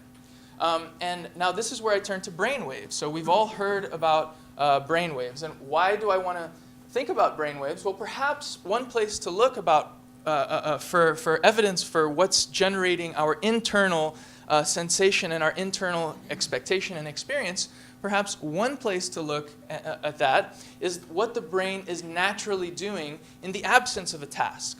So in the absence of paying attention to anything or talking to anyone, even just sitting and closing your eyes, doing nothing, in other words, will cause these spontaneous brain waves of activity. So this is just time, and this is electricity in your brain, voltage potentials going up and down, about 10 times per second in this case, about 20 to 30 times per second in that case. And this endogenous brain activity is happening in all of our brains right now. It only does not happen when either we're dead or when we are something like in a deep anesthesia. So in a deep anesthesia, your doctor, if you ever have to have surgery, will actually monitor the presence of these brain waves and determine if you're in a deep enough anesthetized state by when these alpha waves essentially disappear and you get instead these very slow frequency waves, right? So the idea is that perhaps these brain waves, because they're always there, perhaps they're somehow representing what we are expecting or our current internal state, which is different from the external state. And this is a picture here of Hans Berger. He was the first person to record this EEG, electroencephalography activity, in 1924, so almost 100 years ago, and we're still trying to figure out exactly what the meaning of this is, but we've made a lot of progress. Interestingly, Hans Berger, he was obsessed with this idea that he could maybe have a telepathic communication between brains. And he actually did this study on, I think it was his son. And anyway, there was no harm done. It's a very non-invasive technique. You can record it by just placing electrodes very lightly on the scalp. Everybody has this type of signal. It didn't turn out that these brain waves were involved in telepathic communication, but it did turn out that they're very important for what neurons are doing. And so in order to look at how these brain waves that you see here again, how they're important for what neurons are doing, Charlie Gray and my scientific grandfather, so when we say scientific grandfather, scientific father, this is a little bit old-fashioned, but I actually really like it. It just means the person that trained you, right? And so your grandfather is the person that trained the person who trained you. So my scientific grandfather is Wolf Singer, and he was the first person to identify the functional characteristic of these brain waves for actual neurons, right? And what they're doing in perception. And so prior to that, people either looked at the waves or they looked at the action potentials, right? These are the firing rates of the neurons, and these are the brain waves. So prior to this study, it was almost like you were either one or the other. And to some extent, it's actually still that way today. And that also underlines the fact that in science, we have not just data, we also have the perspective that we bring. We have the training that we bring and our prior expectation as scientists. So even as a scientist, you're never just looking at data. You're always interpreting it in terms of the models that you already have and the models that you've acquired through your scientific training. And so that's why this paper was so groundbreaking, is it put together these two fields, the fields of brain waves and the fields of action potentials. And it's almost like the brain has two sides. It's very mysterious. It has two sides of the same coin. The brain has a digital side. It's either firing or not firing any neuron at any given point. And it has an analog side. Analog meaning that there's a continuous wave that's present. And again, we turn back to the trusty old visual system. So here in this case, there was a bar stimulus, which is being shown here, very small bar stimulus, that was going across the screen. And then you get a burst of action potentials, right, just as we heard before. But now zooming in to this part of the burst, we see that actually there's more going on than just the neurons firing. There's also this gamma frequency wave. It has about a periodicity of every 25 milliseconds in between the trough or the downgoing phase of the wave. So pretty fast, about 40 hertz, 40 cycles per second. You get this wave. And then the neurons are firing at the descending phase of the wave, right there at what we call the trough phase of the wave. So not only is there a firing rate code, but there's also a temporal code. And the other thing that was very influential about this paper is that what they showed is that when you have one bar that's like this and another neuron that is also participating in representing that bar, the neurons, they both have these waves, and the waves synchronize to each other. Almost as if the synchrony is allowing those two different neurons to talk to each other and form a coherent representation of the world. When the two neurons are still stimulated, but the bar is not collinear, that is, it doesn't form one coherent representation, it's just two pieces, then they still fire, but they're not coherent. So the idea is that this coherence could be a way of the brain to synchronize different parts of the world that are bound together, that should be bound together. And so now this brings me to the work that I did during my PhD. And what I was doing was trying to understand this visual cortical hierarchy, but I was doing an analysis where I gained access to data from many of these areas at the same time. So again, this goes back to technology, the importance of having technology so that you're not just measuring from one area in visual cortex, but from many areas of the visual cortex, so you can observe how these waves are flowing. And what we found is that that gamma frequency wave that I just showed you, 40 hertz, was flowing in the upward direction or feed-forward direction. That is, the gamma from V1 drives V2, etc., with also some jumps in the system. But in the descending direction, we found that another slower frequency wave, which we call the beta wave, at about 20 hertz or 20 cycles per second, was flowing down the cortical hierarchy. And so to get now back to the question of what how does the brain form a prediction? Well, we don't know very much about it because what we mostly know about the brain is how things are flowing up the network. We get neurons firing, and then we get faces somewhere up here, and now we know that there's also these waves carrying information. We now know that in the feedback direction there are other waves flowing down. So the question is, do these other waves carry some sort of information which is not the sensory information per se, that is what is out there, but our interpretation of it or our prediction about it? And so that's why I came to MIT to do my postdoc here in the Miller lab. And here is a data slide. So don't get too worried about this. I'll explain what it means. What we have here is a subject performing a task where they have to make a visual discrimination about an object. And the object is either predicted or expected in the direction here on the right, or completely unexpected and unpredictable here on the left. So on this axis, on the x-axis, are trials since the subject was performing the task unpredictably versus predictably. And here on the y-axis is the frequency. So remember, we were just talking about the importance of the gamma frequency, which is, in this case, above 40 hertz, and the importance of the beta frequency range, the frequency that's going down the network in the 20 hertz range. And so right here, when the animal is starting to do the task in a predictable way, the power of this beta oscillation, of this 20 hertz oscillation, is building, right? And so what this tells me is that the brain might be signaling what is being predicted by increasing the power or increasing the strength of this descending stream.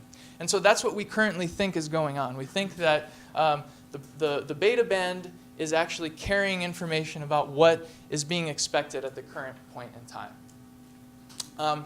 And so now to go back to the artificial intelligence, as we've seen in multiple talks now, we have pretty good models of what activity is doing when it feeds forward. But that's not the full picture. We know that there are illusions, and we know that even given the same stimulus, like that Dalmatian, where we have the same stimulus, depending on our expectation, we can either perceive or not perceive. So in the, let's say, artificial intelligence 2.0, perhaps a step towards this idealized general artificial intelligence, what I believe what we're going to need to do is build in this idea of feedback into these models, right? Build in this idea, perhaps, of prediction so that the model can actually be primed to predict different things or to solve the task in different ways according to context. And something like that now starts to look much more like this idea of a general cognition, right? Because according to the feedback and according to context, we might solve the same task in two different ways. In one context, I'm giving the talk, I'm in this room, but in another context, I'm the participant, and I'm now sitting down and listening to a talk. So the context matters, and how that's going to be implemented is still an open question in terms of these AI models. But the other thing that I think we need to give to this AI is dynamics. So right now, information is just feeding forward step by step, but we see that that's not what's happening in the brain. Instead, in the brain, we have these dynamics that are happening at multiple time scales and simultaneously across many different parts that are synchronizing different places together. So perhaps by giving these networks some dynamics, we can also approximate functions that otherwise would be very difficult with just this purely feed-forward approach. And with that, I'd like to thank you for entraining your rhythms with me. This is a little artwork here that I did. Just a quick thing about that. It's two jazz musicians here, Miles Davis and his partner Ming. And the Ming is playing the bass, which is being shown here in the blue. In the brown. The bass is the lower frequency, and that's feeding down the hierarchy. In other words, setting the pace, setting the tempo, giving the context. For Miles Davis's trumpet, which is now feeding forward at a higher frequency, and together they're making this beautiful dance, this beautiful music by coordinating their rhythms together. And that's the metaphor that I'd like to leave you with. Thank you.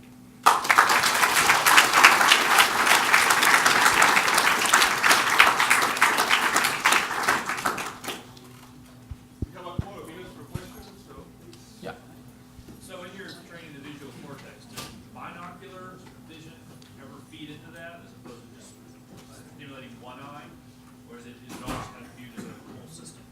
Yeah, some people do studies where they study the monocular case versus binocular stimulation. And the interesting thing there is that information from the two eyes are separated at the level, of course, of the eyes, but then also at the level of the thalamus. They're actually completely two different streams. But in the cortex, they fuse together. So that's a very interesting question. How is that fusing happening? And that's, in a sense, a prediction, right? Because you expect the information from one eye to be almost the same, except with a shift from the information with another eye. And so that sort of thing is part of definitely part of the story of understanding the visual system. Thanks. Yes?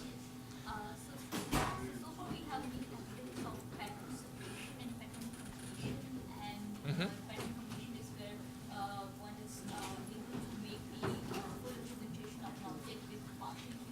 Yeah.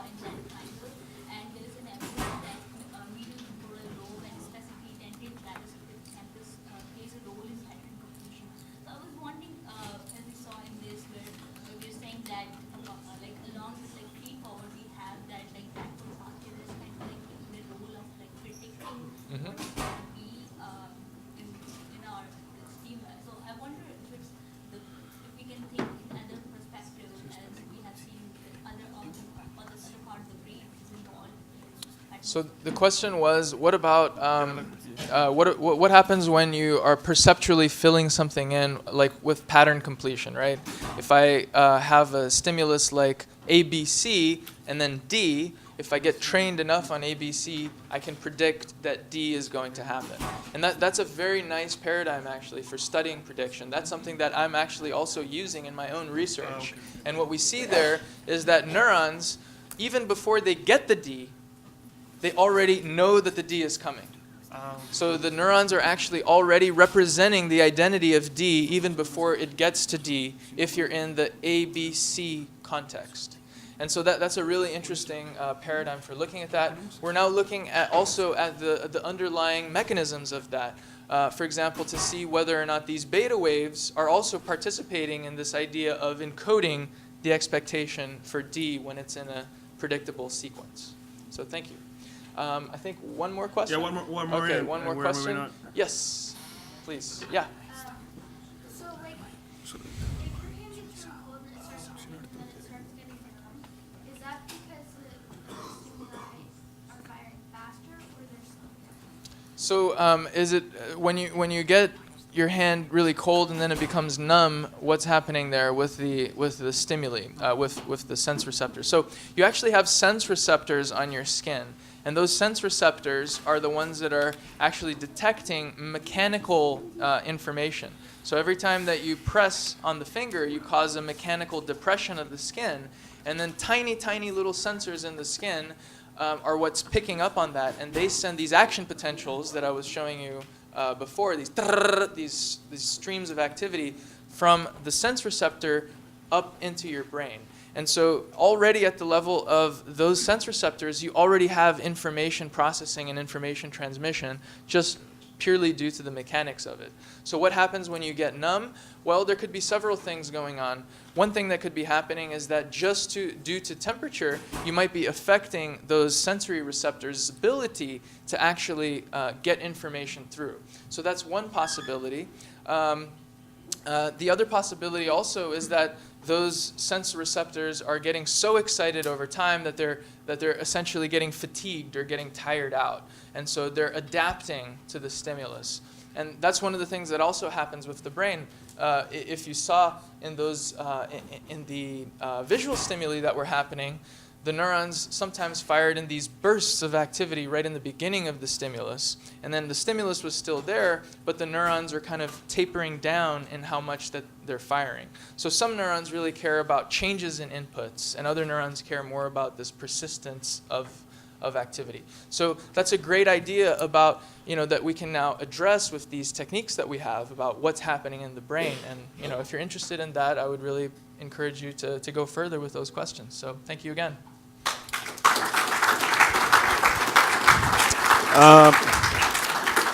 Thank you, Andre. We have a couple of volunteers outside here, so if you need to go to the toilet or get some directions, feel free. They're with green shirts, so please make use of that. Now we're going to have Andres Campero from the Tenenbaum Lab, and he's going to talk about the role of symbols in the mind to perspectives in AI.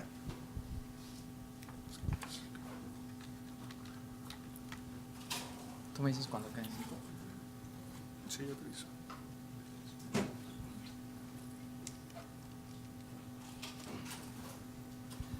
All right.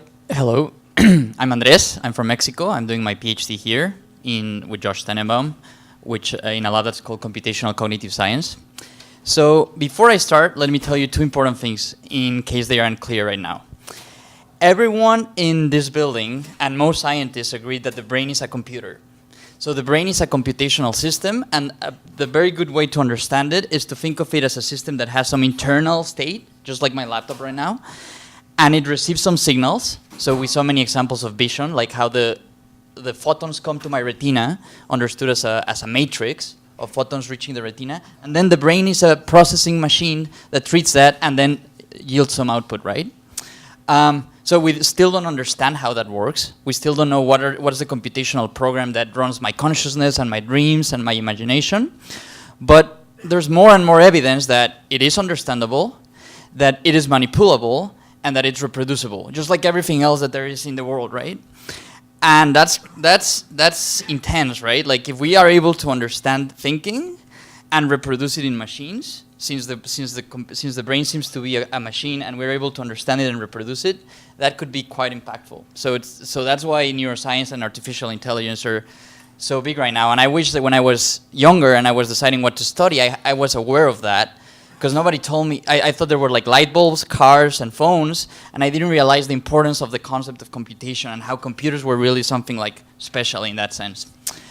And I'm going to talk to you about a debate, so two perspectives that exist today and that have existed since the beginning of AI, and they are centered around the topic of symbols, because here's the gap that we have to bridge, right? On the one hand, we have neurons that fire and neurotransmitters and concentrations of calcium and potassium, and a single neurons that fire. And on the other hand, I have like my thinking, right, which is very rich. I have language. I use symbols. By symbols, I mean like labels. So when I talk about a chair or a zebra or Einstein, I'm using a symbol, but I'm conveying much more information related to that symbol, right? Like a figure of Einstein, the discoveries of Einstein, physics, etc. So how do you bridge these two things? And it turns out that in the history of AI, there have been researchers both from cognitive science and from engineering, so from computer science, that have started from saying the mind is like thoughts, so let's build machines that think. And there have been scientists that have said the mind comes from neurons, so let's build it from neurons. So also, I have to say, this audience is kind of complex because there are kids and there are PhD students and experts, and so I'll make it casual so you can interrupt me, or well, that would probably be hard, but I'm just gonna be very casual. Okay, so there are many things into this debate of symbols versus neural networks or sub-symbolic algorithms. So perhaps one good way, so for example, Daniel Kahneman, who's a psychologist and Nobel Prize in economics, talked about the fast system and the slow system. There's consciousness and intuition. There's logic and intuition again. So a good way to contrast these two systems is with an example. So in 1997, on the left, you have on your left, yeah, you have Deep Blue, which defeated Kasparov in chess. That was like the best, and it worked using logic, right? So it said things like, okay, here's the board position right now. If I move, the knight is here, the rook is here. If I move this like that, and then he moves this like that, what will be my situation? Will I be in control of the world? Will my queen still be there? Is that a good move in those terms? And then it took the decision, right? And it worked. It worked better than the best human brain. And it was very logical. As you saw in contrast, AlphaGo, which was produced in 2016, and it defeated the guy that you were seeing in the movie, it's the best guy in the world, and he was defeated by this algorithm, and it didn't work at all like that. So what logical rules there are many differences and advantages and disadvantages, but let me just say, one good thing about logic is that it's compositional. That means, like, for example, if you say something like, if X is the father of Z, and Z is the parent of Y, you can infer that X is the grandfather of Y, right? So that's a logical statement, and it says grandfathers are father of parents. And the good thing about that is now you can grab grandfather and put it everywhere else. You can use it and reuse it in different contexts, and it will always be linked into that. While a neural network, if you just take the representation that's learned there, you cannot use it and reuse it in other contexts. It's a bunch of parameters. You don't even know what it means, right? It's good at performing that one task that it was trained for, but it doesn't have this compositional property that some of our thoughts do have. Not all. So my brain right now is computing how to move my feet. It's computing how to talk. A lot of my brain is right now doing activities to solve many things which are not logical and very hard to do composition with. So there seems to be a role for both in our minds. So the problem with logical rules is that they are very rigid. So there are counterexamples all the time. So birds fly, okay, but what about penguins? So you would have to add like a bunch of rules with exceptions, and that's problematic. And that's why neural networks do not have that problem. They just say, to play Go, we're not going to tell you, look at the board, calculate how many pieces you'll have, and do all of this impossible calculation. Instead, just train a bunch of parameters with many examples of boards, and then choose. So to go a little bit more, just to say, so AI can probably be stated to begin, so that there are many people that have been working in AI, but Alan Turing, who you might know from the movie The Imitation Game, because he also invented or formalized what computers are. He did many things, but two very important ones. One was formalize our notion of computation. So he basically defined what calculating and computing is. But then he also did this thing, and this is the first line of a 1950 paper, and he says, I propose to consider the questions, can machine think? And people like to say that that's when artificial intelligence started. And just to go over a timeline, so in the first era, it was very dominated by logic. Upon the discovery, hey, we can build computers that operate over numbers. It turns out they can also operate over logical propositions.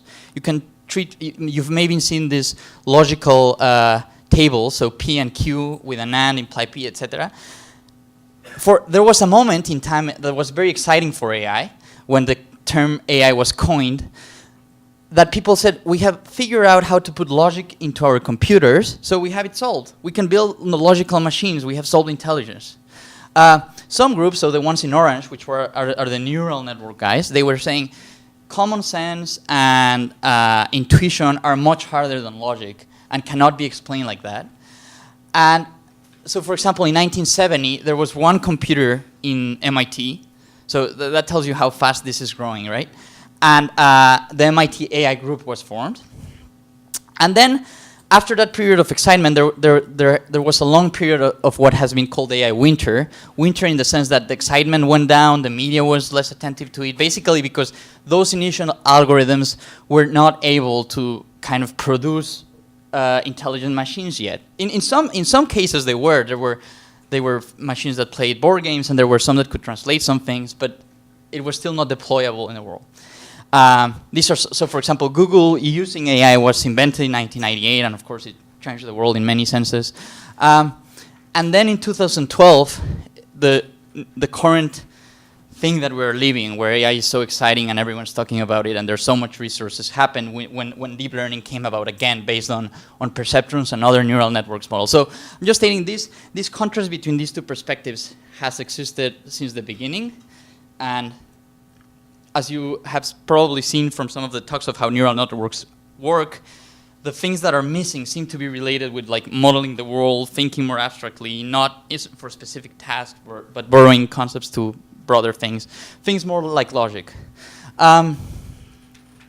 So you've seen a lot about neural networks, so I'll go a bit quickly around this, but they were inspired by neuroscientists observing with cables. They would like do a surgery on cats and on monkeys, and they would put cables, and they would start finding, look, the first neurons do fire only to like if the eye is seeing like a vertical line like this, it will fire, and otherwise it will not fire. And then in the second layer, it will fire to things like boxes, because that neuron is connected to 4 of the first neurons. So if there's a vertical line like this, one like this, one like this, and one like this, it will fire only to boxes. I mean, I'm caricaturizing the findings, but it was something like that. And so, as you've seen, people started building basically that. So this is like a deep neural network. You've seen a bunch. And basically, it's a bunch of parameters that you can think of it as gears. So machine learning, what machine learning means is that machines learn. And what does that mean? It means to tune all of these parameters, think of it of gears, so that you see an image on the bottom, say a zebra. A zebra in a computer is represented as a matrix, right, with numbers. Like every color you can represent it with red, green, and blue, so RGB. And then you multiply it by a lot of parameters, and at the end it gives you a vector which has 100 categories, so it can be a zebra, a lion, a car. So the numbers that's the biggest, that's what the neural network is telling you that there is in the image. And because you know the answer, you give it an image of a zebra and you pass it, it will output one of these numbers will be the biggest, and you say that it should have been a zebra. So turn all the gears, that's the machine learning happening there, so that for this example of a zebra that you were seeing, it outputs a zebra. And that's what machine learning, and then you get another example of a zebra and an example of a lion, and you end up tuning all of these parameters, and because there are millions of parameters, just like in the brain, it ends up capturing what a lion is, what a zebra is, and then now you can show it a new image that it has never seen before, and it will be able to detect that it's a zebra or a lion or something. This might be a little bit technical, but just to contrast it with the other perspective, the logical perspective, you have a logical rule, like the one I said. So x and z are variables, so whatever fits there, these logical rules apply. If there's an x, that's the father of z, and z is the parent of y, you can infer that x is the grandfather of y. That's for whatever x's, y's, and z's. So this notion of a variable is something that doesn't exist in neural networks. You are tuned for this example of an image. Here, it's something abstract, right? Like it's like abstract knowledge that you have captured. And this might get a bit technical, but what machine learning is in this context, unlike in neural networks, which is tune all of the parameters to perform the right computation. Here it means find the right symbols here. So are grandfathers sisters of brothers? No, they are not. Are they parents of grandmothers? No, they are not. So it searches over all the potential symbols, and when it finds some symbols that work there, that's what the grandfathers are going to mean, right? So machine learning in the context of these older logical algorithms is find the right symbols that form an abstract concept, right? And this brings us into what cognitive scientists, so philosophers and psychologists have been thinking for a lot of years. What are concepts?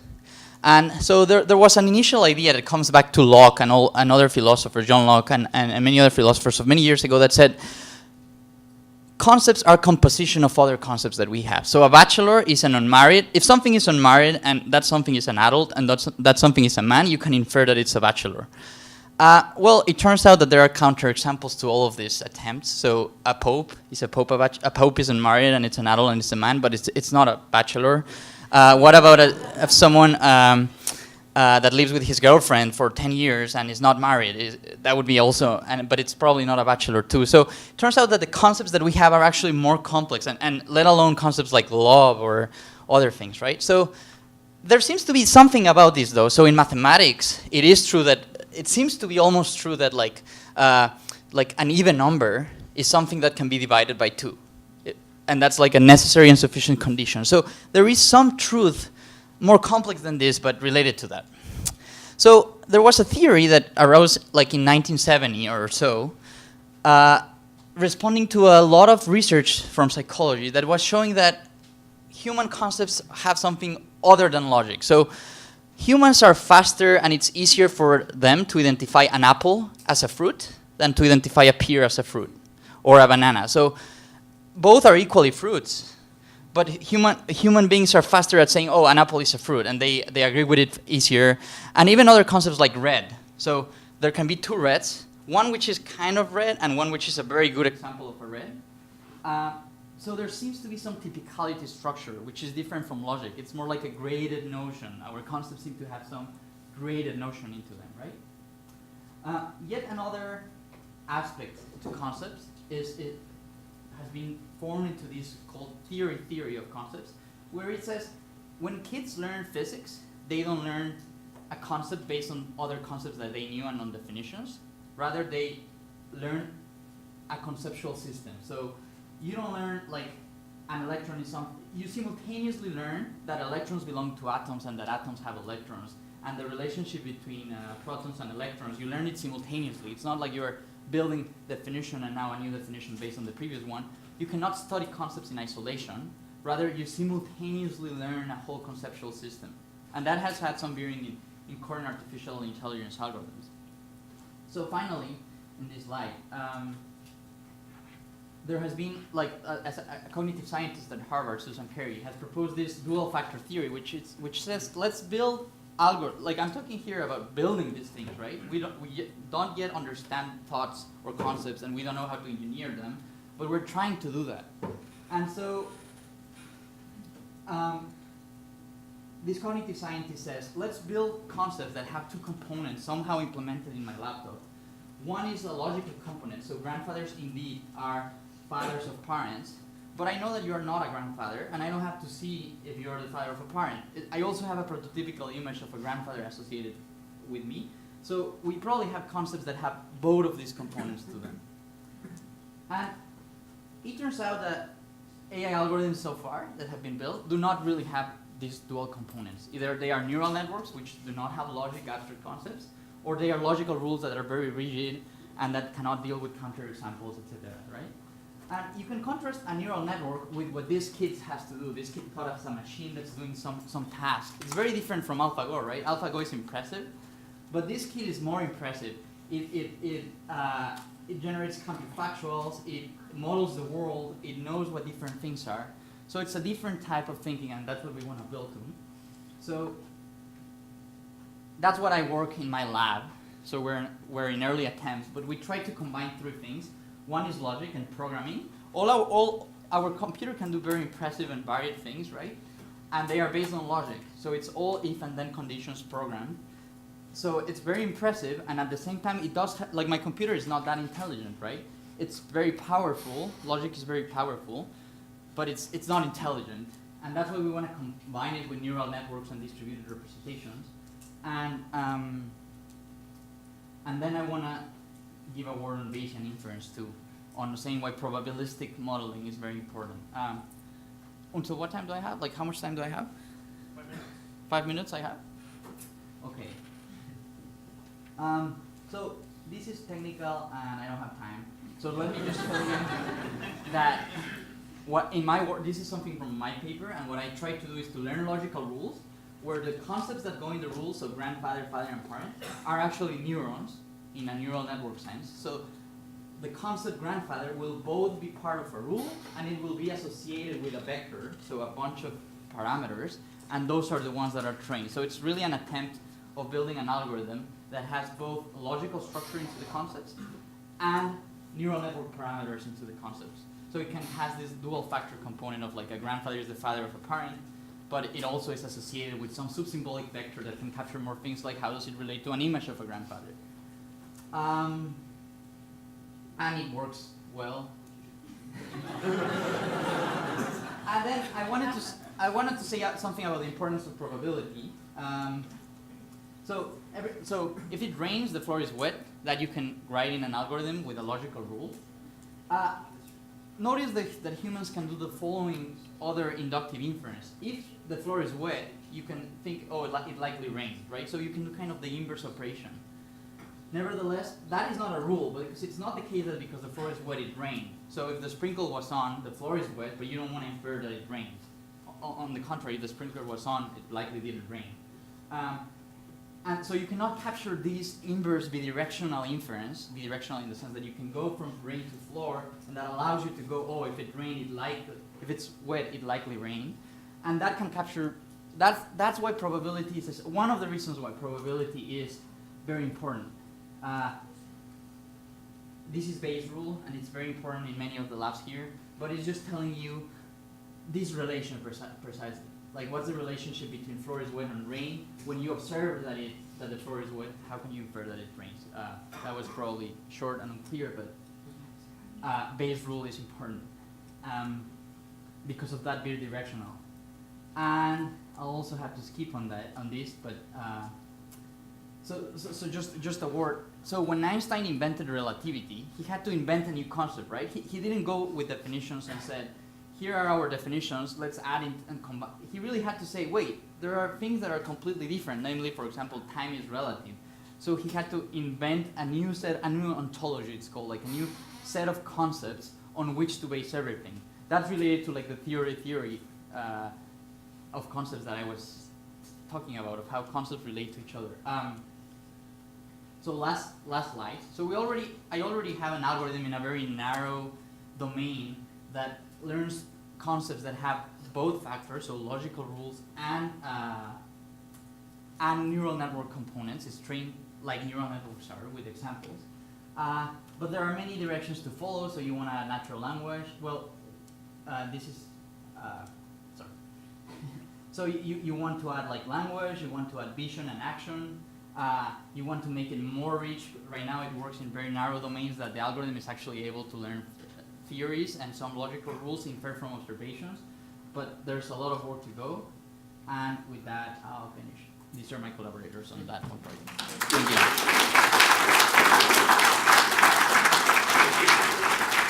So we have time for some questions. Okay, go ahead.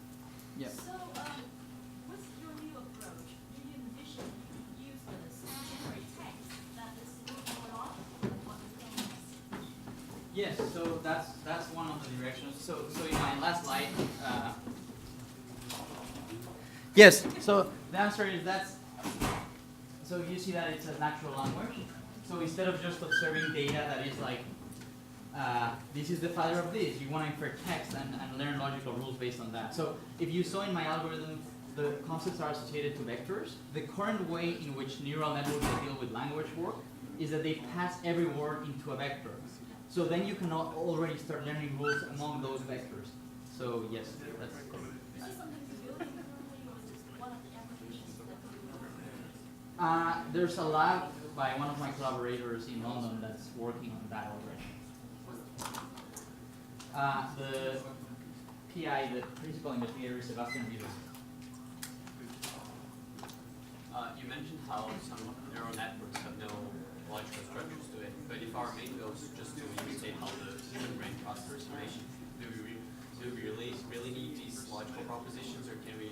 Because it seems like probability, if you have a very high probability of something happening, it just imitates a logical proposition that is very sure of something. So do you really need logical propositions, very precise in classical logic in machine intelligence? So yes, it seems that the brain can do two things, right? One is it can do tasks very well. So I can play soccer, and I don't learn that with logic. I learn it by trying and switching many parameters and moving my feet better. But I also clearly use logic in many senses. So if I right now read a machine learning book to learn something, some notion, I read one paragraph, and from that one paragraph, as opposed to the million of examples that need to be trained in neural network, you can already say, wait, this is suggesting there's this new notion. How does it relate logically to this? So the answer to your question is, yeah, logic seems to have a very important role in our brain.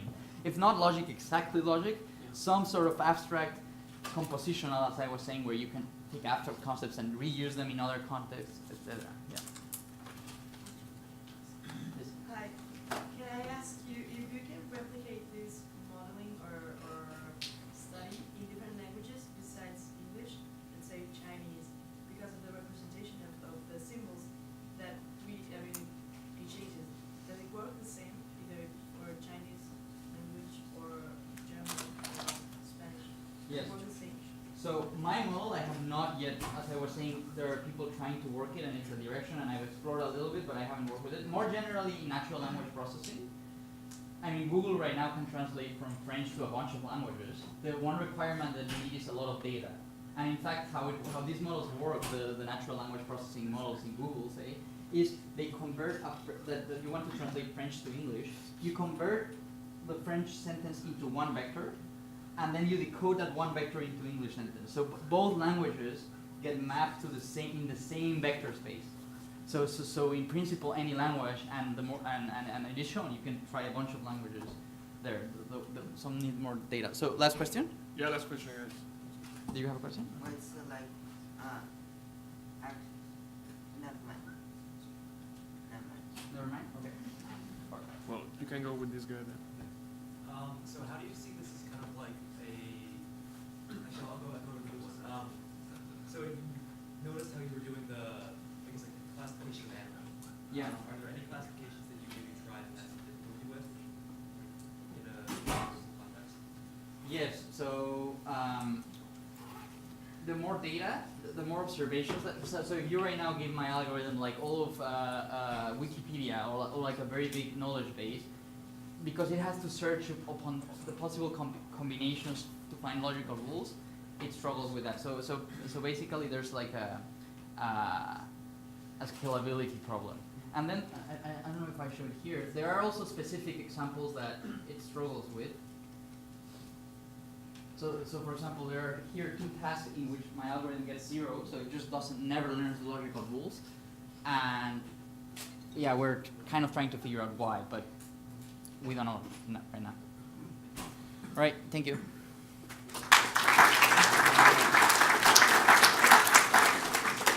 All right, guys, so thanks for staying this long. We're almost finishing. We have 2 talks left. So we'll get going for the almost last one. And so Meng-Tin Fang from Boston College, she's going to talk about artificial intelligence and how brain regions talk to each other.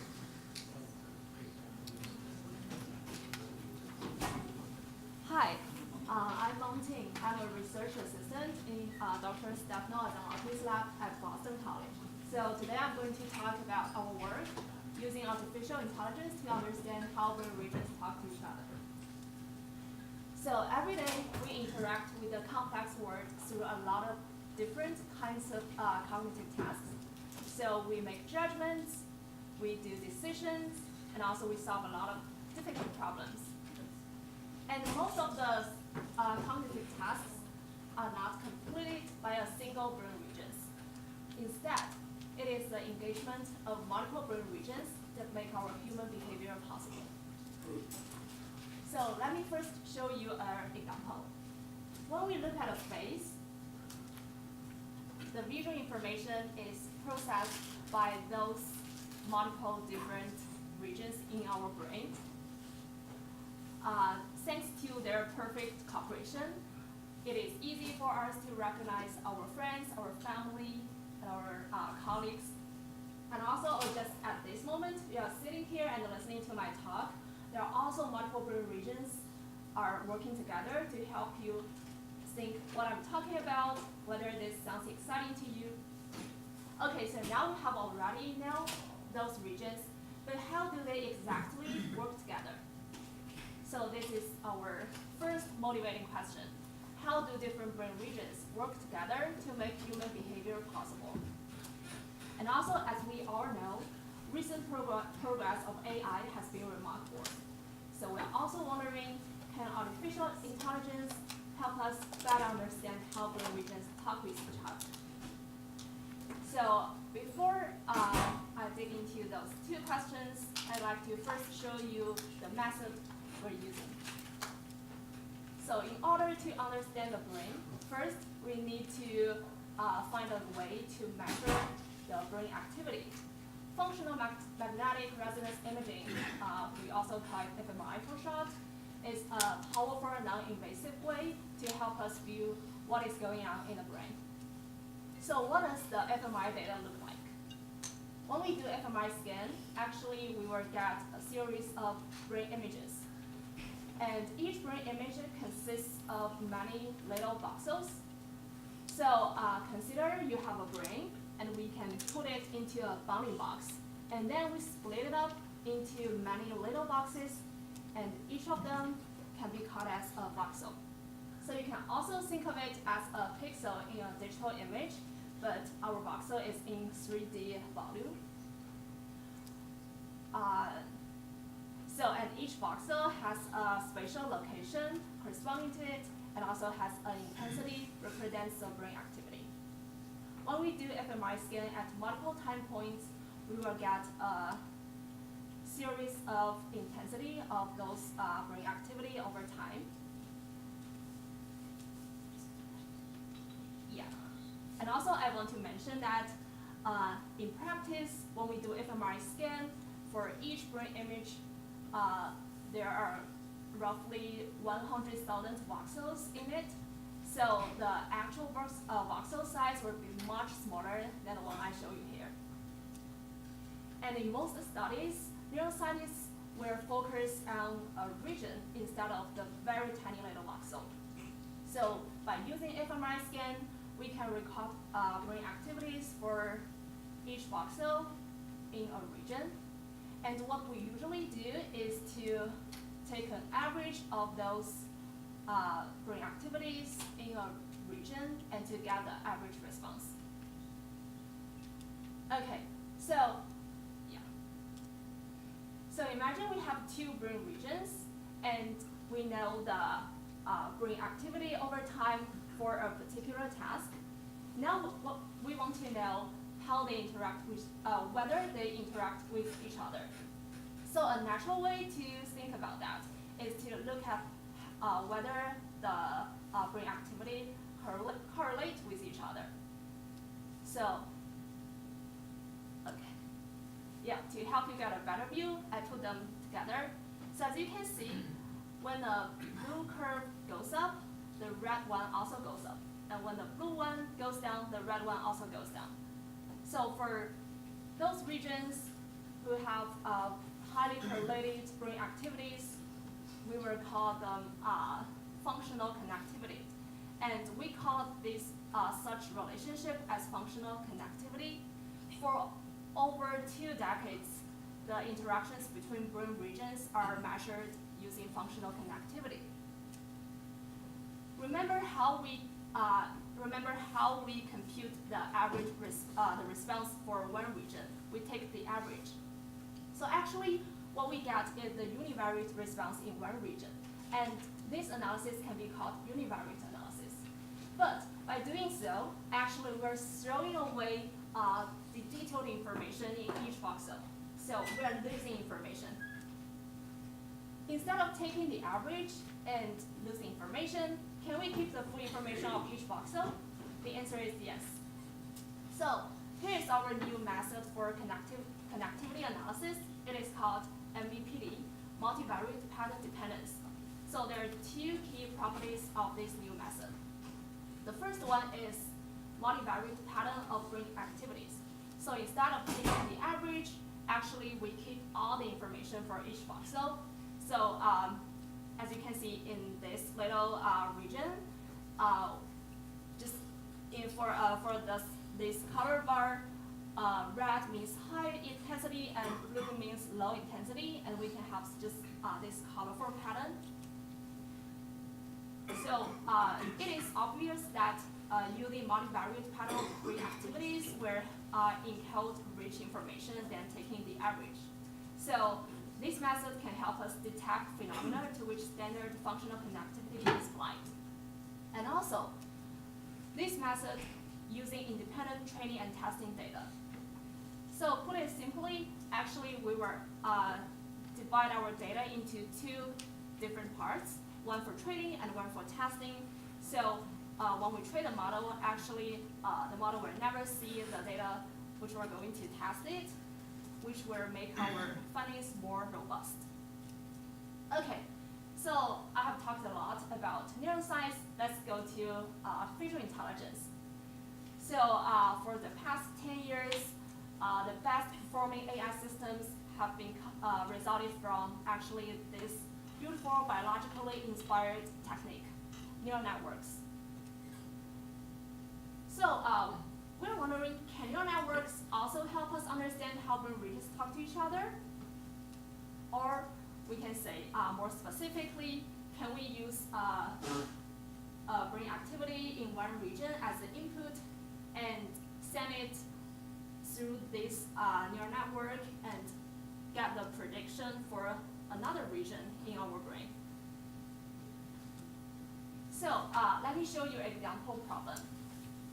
So in this picture, we can see a little boy is picking an apple from all these different kinds of fruits, and he's very happily eating this apple. So what inference can we make about this boy? Yeah, right. So probably we can say maybe this boy just really likes apples rather than any other fruits. In order to make such preference, we actually need to integrate different kinds of information. At least we need to recognize the boy, and also we need to recognize the object apple. So in daily life, actually, we often learn about others by integrating different categories of information. So there are a lot of studies in neuroscience have studied about category selective regions. So what does category selective means? It means that for some regions in your brain, they will show much stronger preferences for a specific category than other categories. So as you can see now, we have face selective regions, body selective regions, object and scene selective regions, and they are all well-studied regions. Okay, but at the problem I showed before, so to make inference that the boy likes eating apple, actually what we need is to put those information together. So we are wondering, is there a specific region in our brain that serves as an integration role for different categories of information? And we're going to use MBPD and neural networks to explore this question. So our project is, the data from our project is actually from open data set called Study Forest. So this data set is divided into two parts. The first part of the data can help us locate those category selective regions.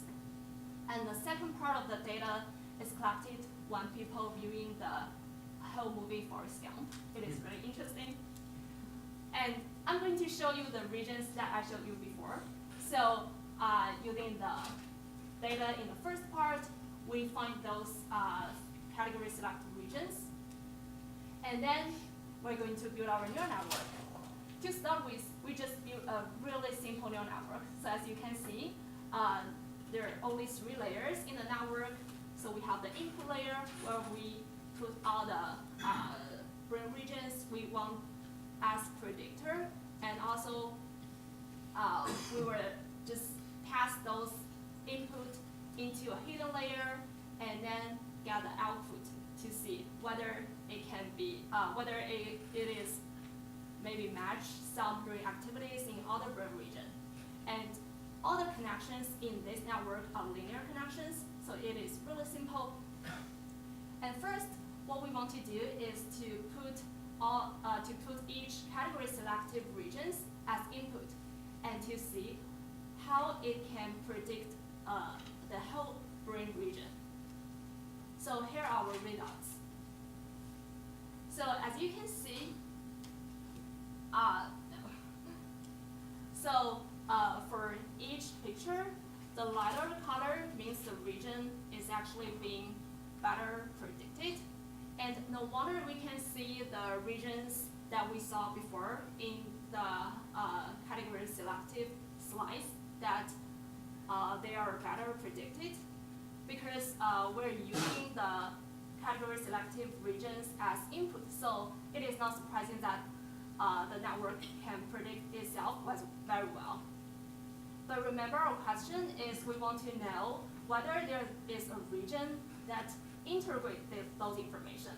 So one way of thinking of that is to try to combine those category selective regions.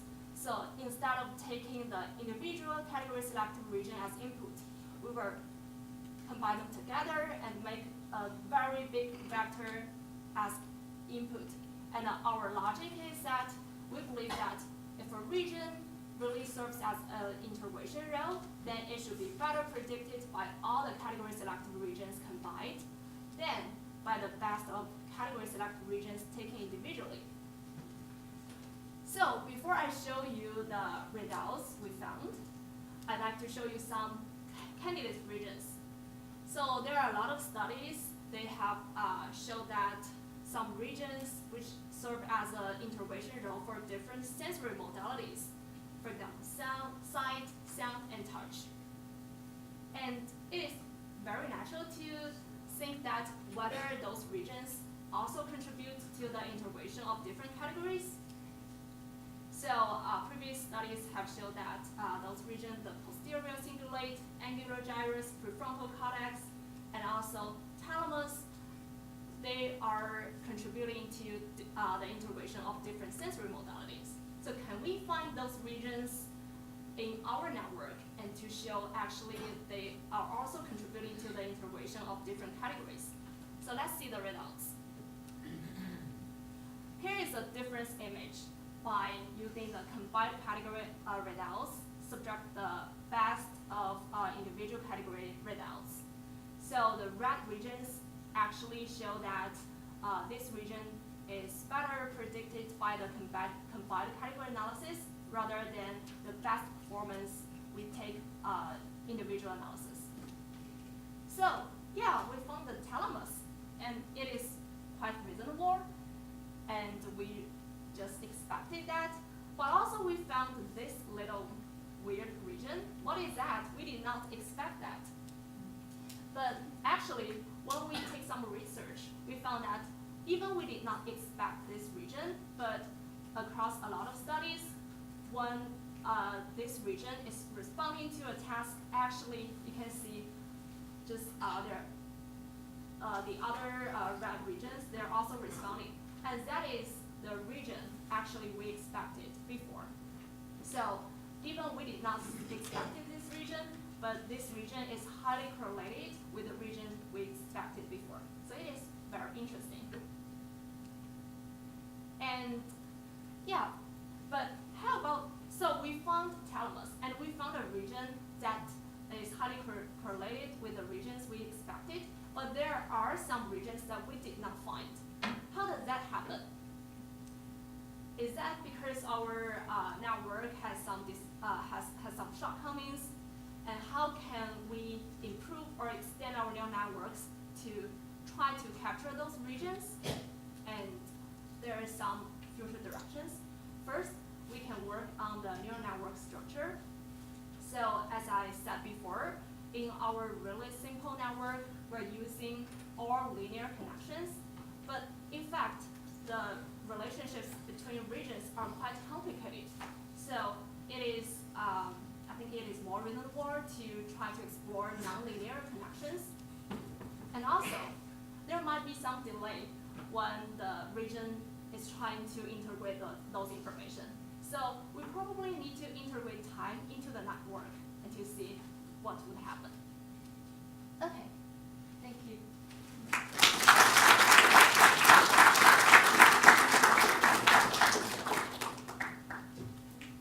Yes, any questions?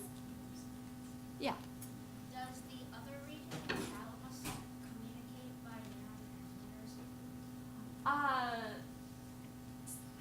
You mean the other region? Just the one on the top of the posterior cingulate? Actually, we didn't know a lot about this region, so it is surprising that we found that at first. And we found there are some correlations across studies. So I think that's the next part we're going to explore, but we don't know it. Yeah, so that's the answer.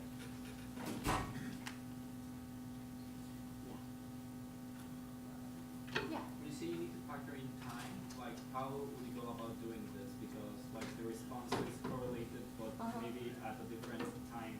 Yeah. So it's there are probably many times you can choose to be able to. Yeah, right. Actually, we have.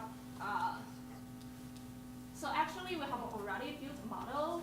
So first, yeah. So it is true that there are a lot of just arbitraries in choosing the time points. So first, we try to use 3 time points at the interval, but so the results does not look very good.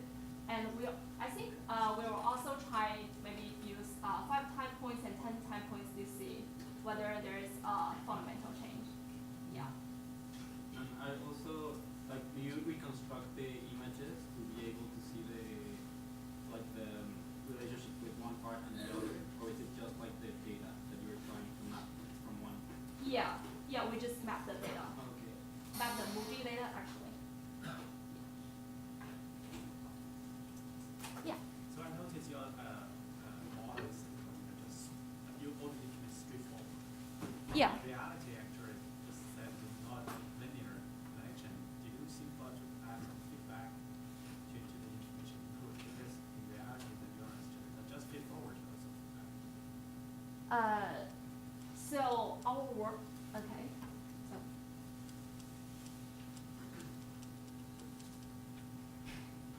Yeah. So, yeah, that is our model. It is there are no feedback, to the information input. So I'm sure if there's, in one information, Yeah. information input that go to the one neuron to second layer of neuron. So, but it has second layer sometimes have feedback. Module like information input is first layer. Again, justify the information to more precisely processing the information input to the system. okay. That's biology. I know it's an AI model, it's different, but I would suggest Yeah, yeah. add some feedback to the system more precisely to predict Yeah, yeah, thank you. That's a good suggestion. And we will work on that. Okay. Yeah. In general, when you combine information, you would expect to lose some information, some details. So how is it that the prediction, the combined data is better than individual predictions? Is there like an intuition behind that to understand why those So are you asking, we got those results because of we do not use the average response instead, but we use the multivariate response, so we got those results. Is that your question? No, Sorry. my question is, in general, so your result is that you're able to make predictions about the categories from combined information better than the individual categories, right? Yeah, right. So I'm just trying to understand why that might be the case, because in general, when you combine information, you would expect To have a better performance. lose some predictive power. So in general, I'm not sure. Okay. I'm just trying to understand the result. Yeah, so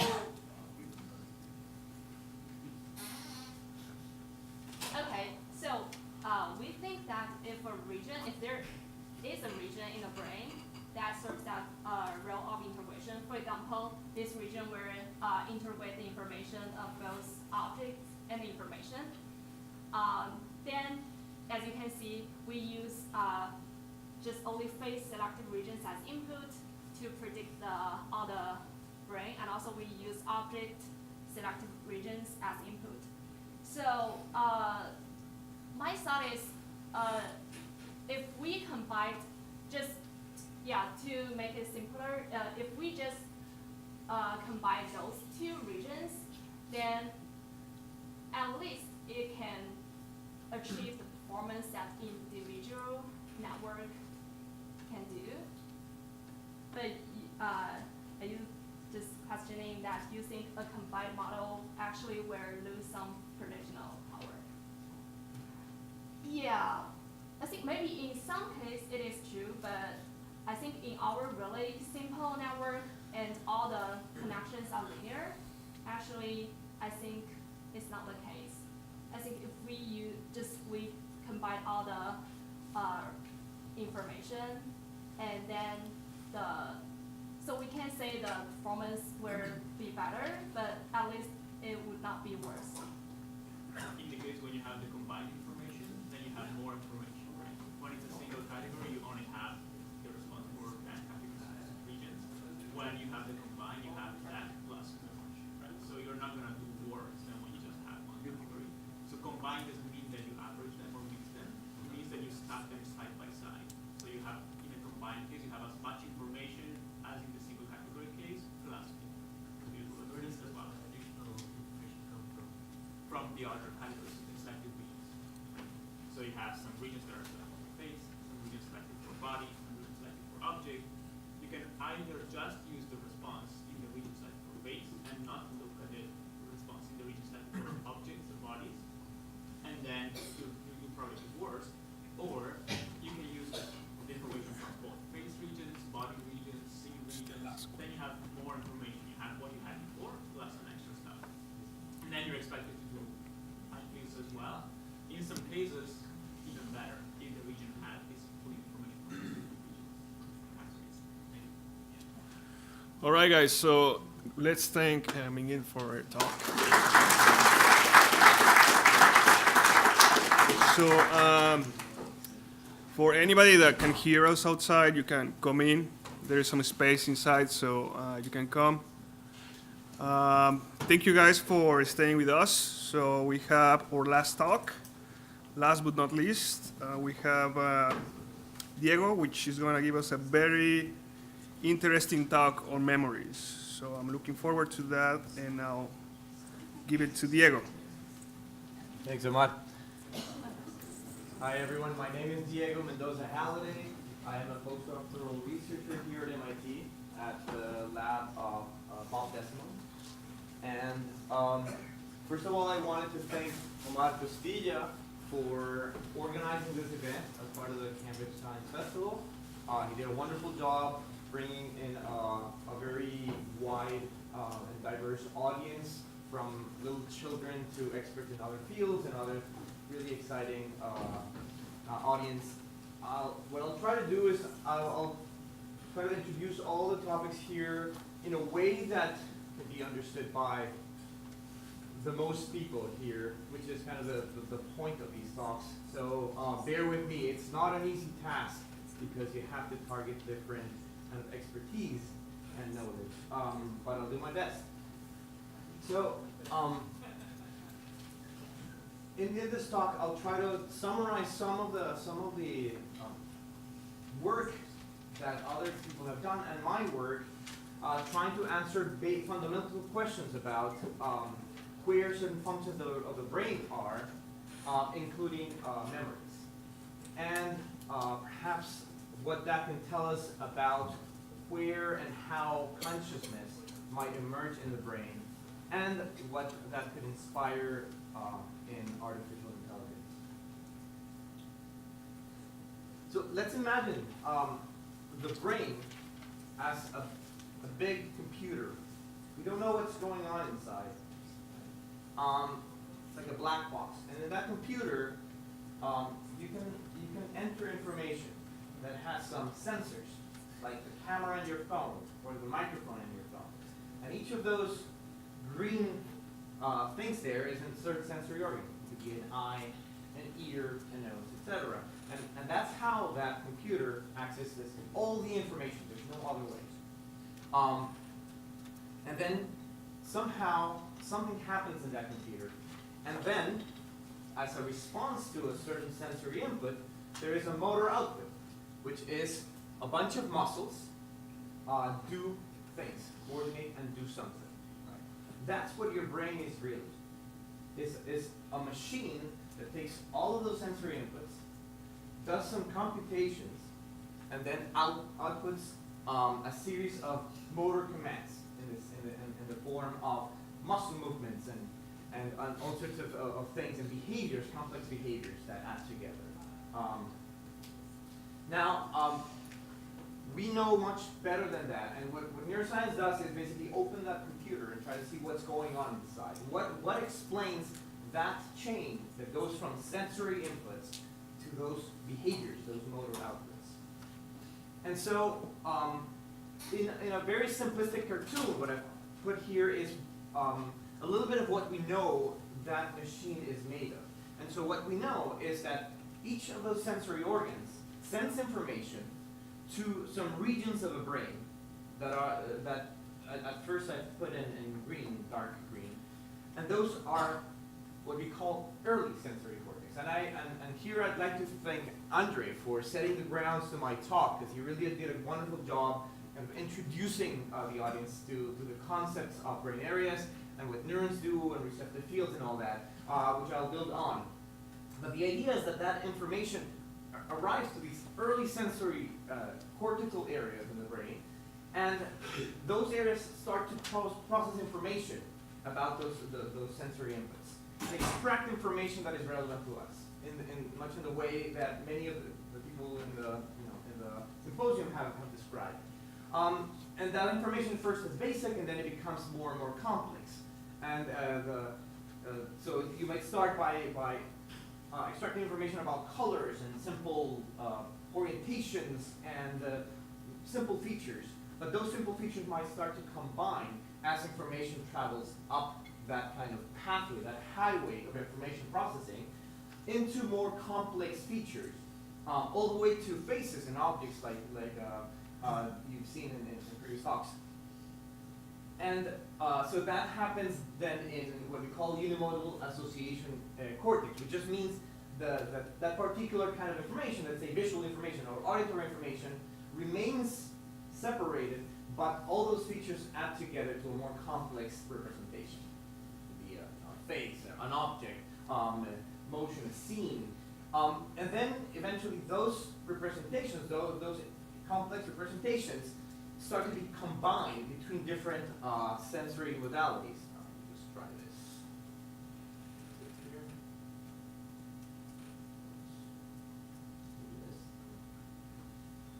Oops. Not that. Does this work? Oh, this one here.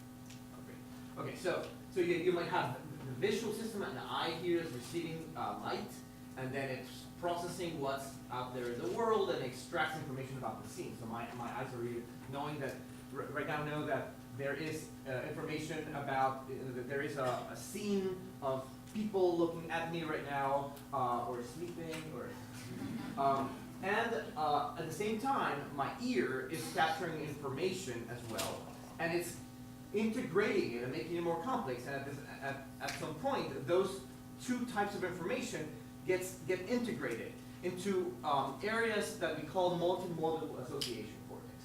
And those areas are kind of high in the hierarchy that Andre introduced to us. We call them high-level areas if you think of it as a hierarchical organization. And in these areas, if you think about it, all those sensory organs, all those representations end up being combined into a beautiful representation of the world. Multimodal, meaning there's sounds, and there's images, and there's smells, and all that comes together. And you don't see that as separate, right? When you see my face right now, you are integrating my lips moving and my voice into one single thing. You don't think of it as separate. And so that happens with all organs, and you create some kind of a beautiful representation of the world in all sensory modalities that comes together beautifully here. And then these areas, we believe, have also the ability to take those beautiful representations of the world and do things with it. So that's what we call cognitive processing or cognition. So they can, we believe that they can remember things, they can decide what to attend to, make decisions about it, and decide then what kind of behavior to do at every moment based on that sensory information. And so they will send information to these premotor association areas that start making plans about how we're going to move. And they will tell motor areas in the motor cortex, also in the brain, what exactly they need to do so that they command the right muscles to move and coordinate. And that's how we end up moving. Right? So that's kind of the entire chain of processing. But one thing that I'm really interested in is along that chain of processing, of information processing, from sensory input to that behavior, where certain things start to happen. And what are those things? Actually, I can do this right now. So before I go to those things, I'd like to say that much of the information we know about the brain and how those areas process information comes from these little creatures here called macaque monkeys. And they're actually very, very smart, despite the face that this guy is doing. He's not that dumb. He's just, we all have that picture on Facebook and someone tagged us and we're like, why did you put that picture of me? So I'm doing that for this guy right now. But he's very smart. And they're very smart, and their brain, in a way, looks a lot like our brain and can serve as a model to our brain. And we can actually teach them a lot of really interesting and complex tasks that we do. And we can record activity from the neurons in their brain, those spikes or sparks that Andrea was talking about, from different areas, and then figure out what those neurons are representing and what they're doing. And again, like Andrea said, every talk needs to have a slide like this that represents basically that processing highway, that complexity where each of these regions in the cortex, in the outside of the brain, is processing more and more complex information, right? So it's the same that I showed you here, right? But left to right, here it's going bottom up, right? And information is getting more and more complex. This is for the visual system, though. And there's one for the auditory system, et cetera, et cetera. And so we now know that when you see a very complex scene like this, can have motion, people moving, things happening, all sorts of objects placed together, we understand quite a bit, although we're missing a lot, but we understand quite a bit about how that information gets processed from simple features like colors and orientations and motion, etc., put together as it travels up this mesh of information processing to create a beautiful representation of an evening in Trieste, Italy. And we're completely unaware of all that complex representation that is happening, or processing that is happening in those areas. All we see is this beautiful representation, all prepared for us. But then the question is, where along that highway of processing does that beautiful representation of the world happen? Where, for example, where do neurons have the ability to create a thought of that scene? If I actually experienced that last August, and now I close my eyes and I imagine that a beautiful afternoon in Trieste, where is that information represented? What is going on in my brain that allows me to bring that back into memory? And that actually pokes into one of the questions that brought me into neuroscience when I was 16 years old, which is where are our unconscious thoughts? Where are those conscious representations? Those things that differentiate us from a computer that does all this information processing, but doesn't have this beautiful experience of the world, subjective experience of phenomenology of the world. And so I'll try to tell you a little bit about working memory, which is a short-term memory, which is our ability to represent information that is no longer available to the senses. And how that can give us an insight into where that conscious mind might actually be anatomically in the brain. So to answer that question, in my PhD, I set up to record the activity from 3 different areas along that highway of processing. So you have these early visual areas, and then that information gets passed to what I call a visual association area, and then it ends up in the lateral prefrontal cortex, up in the pathway. And we believe that area is very important. I'll try to convince you of that. And those are basically examples of areas at different stages. So the first area is an early sensory area, the other one is a new modal association area, and the prefrontal cortex is right here in the middle, where really cognitive processing is at the center. And what we did was we trained monkeys in a very simple task, right? They had to remember the direction of motion, so dots moving in one of 4 possible directions. And they had to remember that through a delay period. They saw a black screen through this period. And after that, we present some stimuli. And they have to tell us which of these stimuli resembles the direction of the first stimulus they saw. That way, we force them to remember this stimulus. And they get rewarded at the end. They get a sip of juice for doing it right. And so by doing it right, they tell us that they were able to remember the stimulus, and then we can record the activity of the neurons while we present the stimulus and while they're remembering it, and see what those neurons are doing in different areas. And what we found was really interesting. first of all, we saw that in those three stages, the neurons responded to the stimulus. So this the sample stimulus that was the initial stimulus that the monkeys had to remember. And they all responded to it. Not only responded, but they actually responded in a way, each neuron responded in a way that in which the activity was different depending on the direction of motion. So I could read what the animal was seeing by just hearing the neurons spike and the amount of spikes that they had, right? And so presumably, they are able to represent that information. They encode it in the spike, the amount of spiking. And that happened throughout the three areas. First in this one, as you see, later in this one, later in this one. These are three examples of neurons in each of those areas. All is the same neurons, like for this? No, different areas. So this is the first area, early visual cortex, visual association cortex, and then there's lateral prefrontal cortex, right in the middle of that diagram I showed you. And so we're seeing the information kind of pass along, go along the brain up in the hierarchy, right? But what was really interesting, what was most interesting, was what happened in the delay period. In these early stages of processing, the first stage in the brain, those neurons were very nice at seeing the objects, but when you remove the objects and the monkeys have to remember it, they shut up.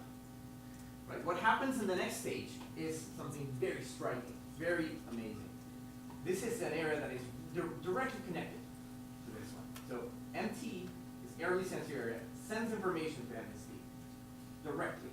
And what happens, this neurons, when the monkey now doesn't see the object and he has to remember it, the activity remains. And it continues to represent the stimulus that was there. So it tells us that these neurons are capable not only of representing what's out in the world, but also represent what's in the mind, our thoughts, our working memories, our short-term memories. And interestingly, those working memories were also seen in the lateral prefrontal cortex, which a lot of people have seen in the past. But what's really striking was we found them here. And why it was striking is because of the location of these areas. This is there are other ways to see it. So these are three examples of neurons, but you can see the population of all the neurons that we recorded kind of put together, one neuron at a time, one neuron per line. And you can see that the neurons, that there was some representation that remained here and here, but not here, died here. And we can actually use machine learning the way the previous speaker told you about with fMRI. We can use it to input into a machine the activity of all the neurons that were recorded at the same time. And we tell the machine, hey, learn how to predict, learn how to extract the information about the stimulus. So the machine, by trial and error, learns how to extract as much information as possible about the stimulus. And then we can measure at each point in time how much information the machine was able to extract from the neural activity. And that's how artificial intelligence can help on neuroscience. Hopefully that actually goes back, as I might tell you. The information, as you see, entered the first area, right? Then the second area, then the third area, right? And the representation, this is how much information about the direction of the stimulus there was, right? It was present in all of them. But then the sample was removed, and then information in the first area went basically back down to chance. Nothing was there anymore while it remained in these two areas. And so again, what that is telling us something very exciting. Right? If we consider that this area, MT, is at the earliest stages of processing, and then we see a visual association area here that follows area NSD. There's a fundamental difference between these two. This one represents what's out in the world, but not what's in the mind. Whereas this one represents what's out in the world, but also what's in the mind. And they're directly connected. So obviously those representations, that, as I told you, also remain in this region, in this box in the brain, the prefrontal cortex. And what that is telling us is that there perhaps is something going on around here, some kind of a wall, a functional wall in the brain that separates what these areas are meant to do and what everybody else around here after this stage is doing, right? And what that is a separation between what we see out in the world, what we are currently seeing when we have our eyes open, and what happens in the mind where we can close the eyes and we don't depend on what is coming through the senses. Right? Maybe that wall might happen right here in the intersection of these two. And of course, this is an example. This is a model a pathway where we're studying motion direction. But we could study color. We could study audition. We could study smells. And what we predict, and this remains to be tested, is that what we found is a general principle of brain organization that separates neurons or brain areas that represent what's out in the world from those that represent those thoughts, those working memories, the internal mind. And so I argue that this might actually tell us something about what regions of the brain are doing automatic processing, like a camera, processing automatically information, but not actually representing directly what is happening, what's happening in our conscious mind, although they are very important because they provide the information to these areas that will then create this mental representations. And so actually I wanted to show you, how much time do I have? There is.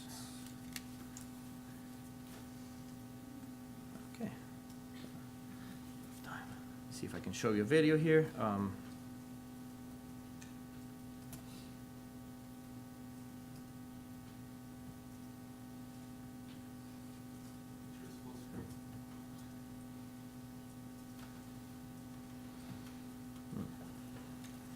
It's full screen, but it doesn't actually.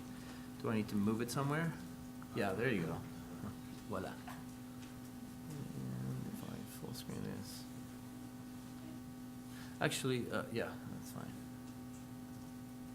All right. So what I'll show you is a video of an illusion that is quite fascinating. And there's many, many others, but this one is quite fascinating. I want you to first focus on the left dancer as it rotates. Just focus on the left dancer. Don't look at the others, just focus on the left dancer. Ignoring the one on the right most. Now try to look at this one. And tell me, is it rotating to the left or rotating to the right? How many people think it's rotating to the left?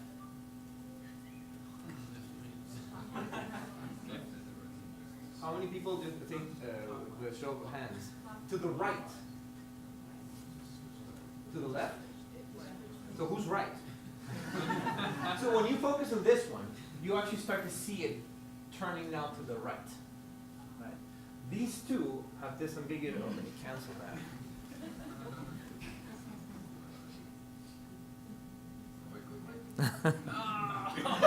Too late, too late. Uh-oh. It happened. I don't even know what's going on there, but how do I get back? I didn't see it. Oh, here it is. Do you want to play it again? Yeah, let me play it again. Okay. Okay. So I'll just leave it like that. It's easier to stop. But the idea is that these ones are disambiguated by drawing these lines. But this one actually is completely ambiguous. You can see it moving in one direction or the other. And so there are so many examples of illusions like that, where you can see the same stimulus in one way or another. There's examples like binocular rivalry and the Necker cube and others.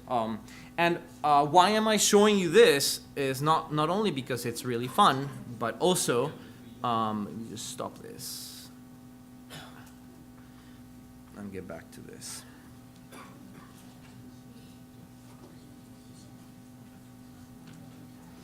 The reason why I'm showing you that is because neuroscientists now have started to look into what happens in our brains, where when the same sensory input generates two different conscious persons. Right? So if you can think about it, that dancer in the middle, right, never changed. It was always just moving the same way. But sometimes you would see it moving to the right, sometimes to the left. Right? But all that is happening is in your brain. That dancer is not actually switching, right? It's only your brain that is deciding to perceive it one way or another. So what we can do with that is we can say, well, given the same sensory input, now an example like that can help us tackle what's going on in the conscious mind, because the sensory input has been locked in place. Right? And so we can ask the question, where in the brain those changes are occurring that are leading to us perceiving it one way or another. And that can tell us something about where those conscious representations of the world are generated. And what neuroscientists now in many groups and since the 90s have been doing is recording the activity of neurons along many areas of many regions of the brain, while training monkeys now to tell you what they see, which is really exciting. Now you can show a monkey those dancing, those rotating dancers or some other stimuli, and you can train them to actually tell you the dancer's rotating left, the dancer's rotating this kind of things. And that gives us a window into what the mental representation, the conscious mental representation of the monkey is at each point, while we record the activity of neurons in different regions. And what several groups, especially the one of Nikos Babakidis, which has done a wonderful job of describing these events, has discovered is that when you record from neurons early in those stages, in those early sensory stages, right, the percentage of neurons that have activity that correlates with the monkey saying, now I see these, now I see that, is actually very small. Right? And as information travels up that pathway, that highway of information processing, the percentage of neurons that represent that information starts getting higher and higher. Right? And in the prefrontal cortex, now we know that percentage becomes highest, right? And that actually mirrors a lot what we found with the study of working memory, where there is very little happening that correlates with those working memories, those thoughts about the remembered stimuli at the first stages. But then you get this beautiful representation, and so it really it tells us that there may be a relationship between those two things. That maybe what we call working memories can actually be used to tackle into what conscious representation is in the brain. If we consider that those active representations that the monkeys have are really part of the stream of consciousness of the monkey at that time. And if so, then that brick wall there might actually tell us something about the organization, the anatomical organization of the brain with regards to where those mental representations are. And if so, then that would really tell us something about our conscious mind and how it works. And we're really far from that, but by starting to define the anatomical boundaries of these processes, we can start looking into the mechanisms by recording the activity of more neurons and then looking at how they interconnect, at how the brain waves make them synchronize, and how what differences between these areas can explain why these areas don't represent those internal internal thoughts, but these do. And with that, I'd like to leave you with a quick theory that I proposed for working memory, which is a three-stage theory based on those findings that I showed you. And that is very simple, basically. It's the idea that these early visual areas are essential, are providing the sensory information that other areas will need to store in working memory. But they do not participate in the storage mechanism for working memory. They just provide the information. They see the world, but they don't remember it. Then we have these visual association areas that then receive that information and are capable of now restoring those representations. And so we call it content-specific working memory storage. Content-specific because each of those areas will remember a certain type of information. In my case, I found an area that remembers motion direction.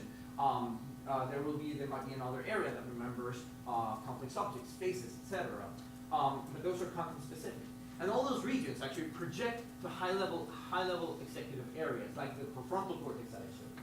And in that area, it turns out that many different groups from all over the world have been finding that activity that I showed you, that sustained activity during the memory period of the tasks, that represents all sorts of different kinds of information, including objects, motion direction, and all sorts of other features, even other sensory modalities. And so what that is telling us is perhaps these areas are actually not really taking care of the storage. Maybe the storage happens here. And these areas are kind of like an executive, like a manager, that is telling these areas what to do based on behavioral goals. These areas are basically kind of the operating system in the brain. They know what you want to do at every point in time. And if you want to remember a particular thing, those areas will actually tell the particular content-specific storage area to remember that information, to hold it, so that they can continue to access it and use it for behavior. And last, these areas are also able to control the sensory input. They are not just listening or hearing or looking at what these areas are providing. They're able to tell these areas how to see, how to hear, how to sense, by sending them information about what's important to them at each point, what's important to us at each point in time. So if at some point I'm interested in what's going on to the right, I'm in a cocktail party, and I wanna hear a conversation that I'm interested in, but I want them not to know I'm hearing it, right? So I basically look away, and I'm paying attention to that conversation. That's full of other conversations going on. So these areas might be actually telling these areas to pay attention to very specific sensory inputs and ignore all the others. And it's like a DJ that is kind of controlling how much volume each of those outputs has, and they bringing down the volume for some of the inputs and up the volume of others for behavioral purposes. And that might be one of the functions that this area does. Basically manages the whole input of information and the whole maintenance of information in words and memory. I'll actually skip through this, but I'll tell you that in order to know more about what the functions of these areas are, especially the lateral prefrontal cortex at the top of the chain, that manager that I'm telling you about. Here at MIT, I've been involved in a project in the Decimal Lab that is very exciting, in which we're basically trying now to not just hear what the neurons are talking, what the neurons are saying, but to manipulate the neurons while they're doing these tasks and seeing what happens to the behavior of the animal and to other neurons in the brain, to see what the causal role of these of neurons in this area is, and perhaps get some evidence about that function of the prefrontal cortex as an executive area that controls others and tells them what to do. And in order to do that, in order to control the activity of neurons, we use this very exciting technology that's available in the last decade or decade and a half, called optogenetics, where you can actually genetically re-engineer neurons to produce a protein and put it in their membrane. So this is a neuron blown up, and you can see this protein put in the main membrane. This is just a computer-generated picture, but you can see this protein placed there. And the protein is very interesting because when you shine light on it, it actually changes the voltage characteristics of the neuron and makes it talk, makes it fire, spikes. And so we can now control. And some of them actually, instead of making them talk, they actually shut them down. And so we can actually use that technique to now control the activity of neurons in the prefrontal cortex, right? And now turn on this laser that goes to the neurons and turns them off while the animals are remembering something or attending to something, and seeing what that does to the activity of other neurons, perhaps, the neurons that I told you they might be controlling, and what it does to the behavior of the animal. Is the animal still able to remember things, to attend to things? And so that's what's actually going on right now. And with that, I'd like to thank Julio Martinez Trujillo, my PhD supervisor, my collaborator and lifelong friend, Santiago Torres, and my current supervisor, Robert Desimon, and sources of funding. Thank you.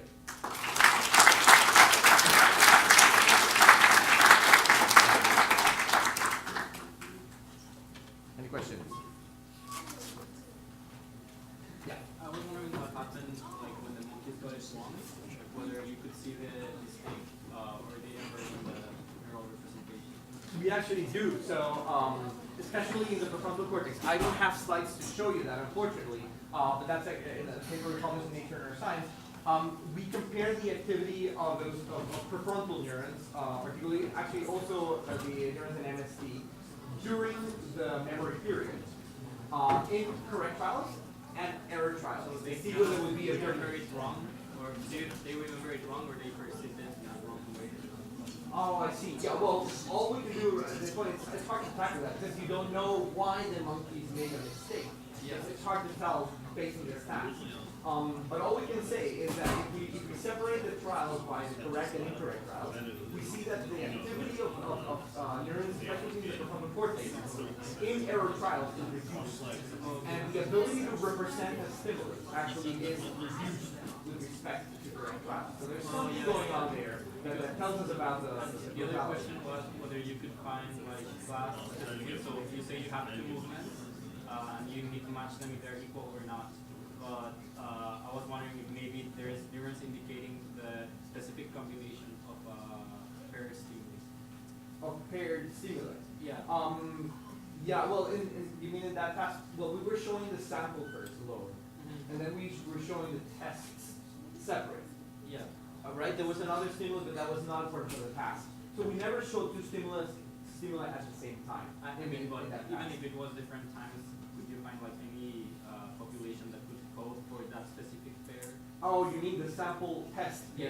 Oh yes, absolutely. The work of this reminds me of the work of Tatiana Pasternak, who actually looks at these signals, what she calls the comparison signals, that basically tell you what the comparison between the two stimuli are, whether they, not just whether they match or not, but how they compare. And so she finds really interesting results in the prefrontal cortex where neurons seem to not only represent the sample or the test, but also the comparison between those two. It's interesting. Any other questions? In your light-sensitive neuron, is that all related to some work earlier that was called like rainbow mice? Brain what? Rainbow mice, where they took those sections and they find.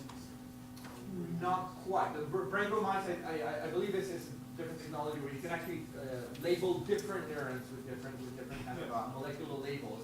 In that case, it's basically for visualization of their anatomy. Yes. In this case, it's actually a functional effect we're having. We can tell those neurons when to turn on and off. So there's no, the way you got there is not related to the other one anyway. Well, there are relationships at the level of the methodologies, the molecular methodologies. I was asking whether they had some tie-in, that they're both brilliant colors.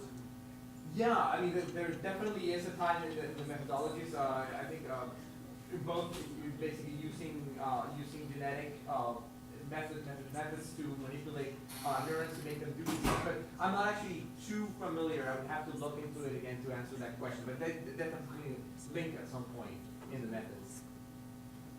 Yes? What made the neurons turn on and off? That's a really good question. Well, one answer to your question might be the presentation of the stimulus made them turn on and off. But that would be a really, really bad answer to your question, because that doesn't really answer why, right? I believe the answer comes from a combination of what Andre was saying before and what I was trying to explain here, what others might have done, which is, imagine that your eye right now is seeing my face. And so what that means is light from my face is entering into your eye and hitting the back of your eye, the retina. And in there are these sensors. Right? And when the light enters and hits those sensors, it actually makes the neurons talk, fires sparks of activity. And that activity can travel down some wires all the way from your eye towards the back of your brain, what we call the visual cortex, the primary visual cortex, through some stages.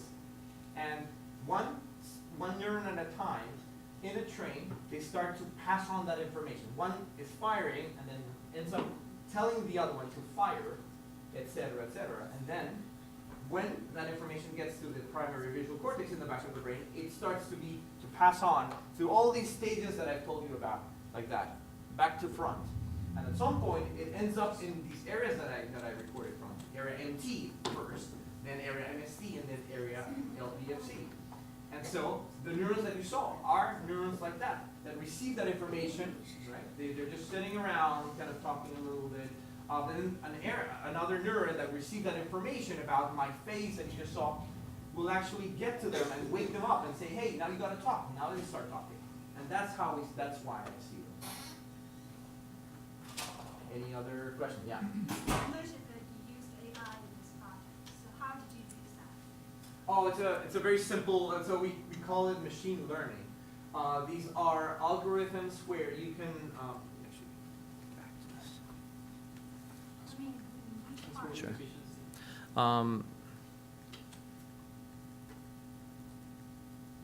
Yeah, actually, you know what, let me show you this. Yeah, so you can take the activity of each neuron and input it into an algorithm. So you record, for example, the responses of many, many neurons to stimulus A, and then responses to stimulus B. And you want to know whether whether the activity of these neurons differentiates between A and B. So neurons that respond differently to stimulus A than to stimulus B, that could be a color, the motion direction, a face, whatever it is. If you input that information from every neuron that you recorded at the same time into that machine learning algorithm, you can train it first. So you split your repetitions. You show that stimulus many, many times. And half of the times, for example, you get the activity of all these neurons for that stimulus A and that stimulus B. And you input that into that machine learning algorithm. And you say, I know that these were the responses to stimulus A, these were to B.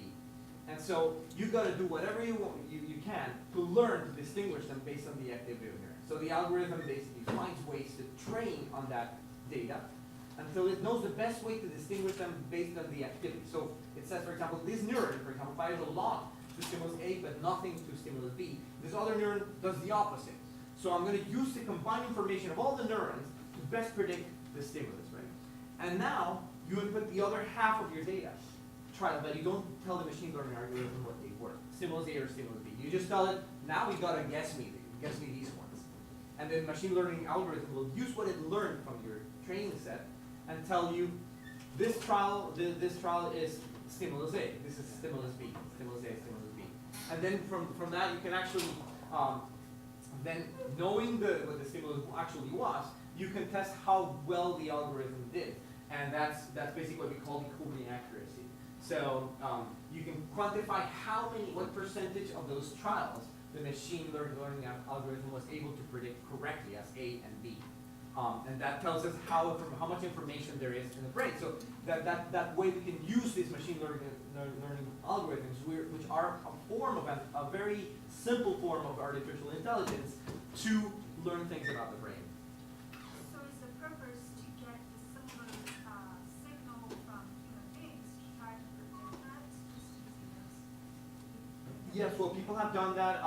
There's ways like using functional magnetic resonance imaging. So that's what our previous speaker was telling us. But there's also ways to record the activity of neurons in human patients suffering from several disorders, where you can actually neurologists go and record the activity of neurons to try to map where epilepsy is, or where other diseases, where areas affected by disorders are.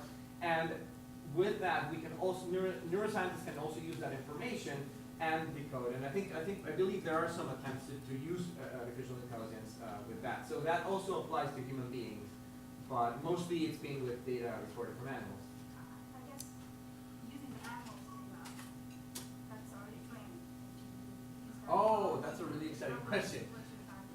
Yeah, I mean, it's kind of hard to do that because obviously the brains are very similar, but they also have a lot of differences. And I believe you could potentially do that. I know some colleagues that have done that across different animals. So use the information from one animal to predict what happens in the brains of other animals. And that actually can be done with a certain accuracy. Now, I think it would be a really interesting project to start using the information we know about monkeys or animals whose brains resemble humans, to predict what happens in humans. And I believe there's a couple of attempts already. So that's a really exciting question. All right, guys. Thanks a lot.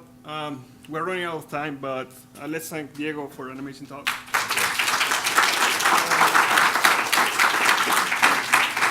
So just finish words. So we hope that this festival really inspired you to learn more about the brain and what machine learning can help us to understand about the brain. And so I'm going to send some slides to the emails that register for the event. So if you register, I'm going to send the slides. And also some readings from the speakers if you want to learn more. And please join us next year because I think we're doing it next year as well. Thank you guys.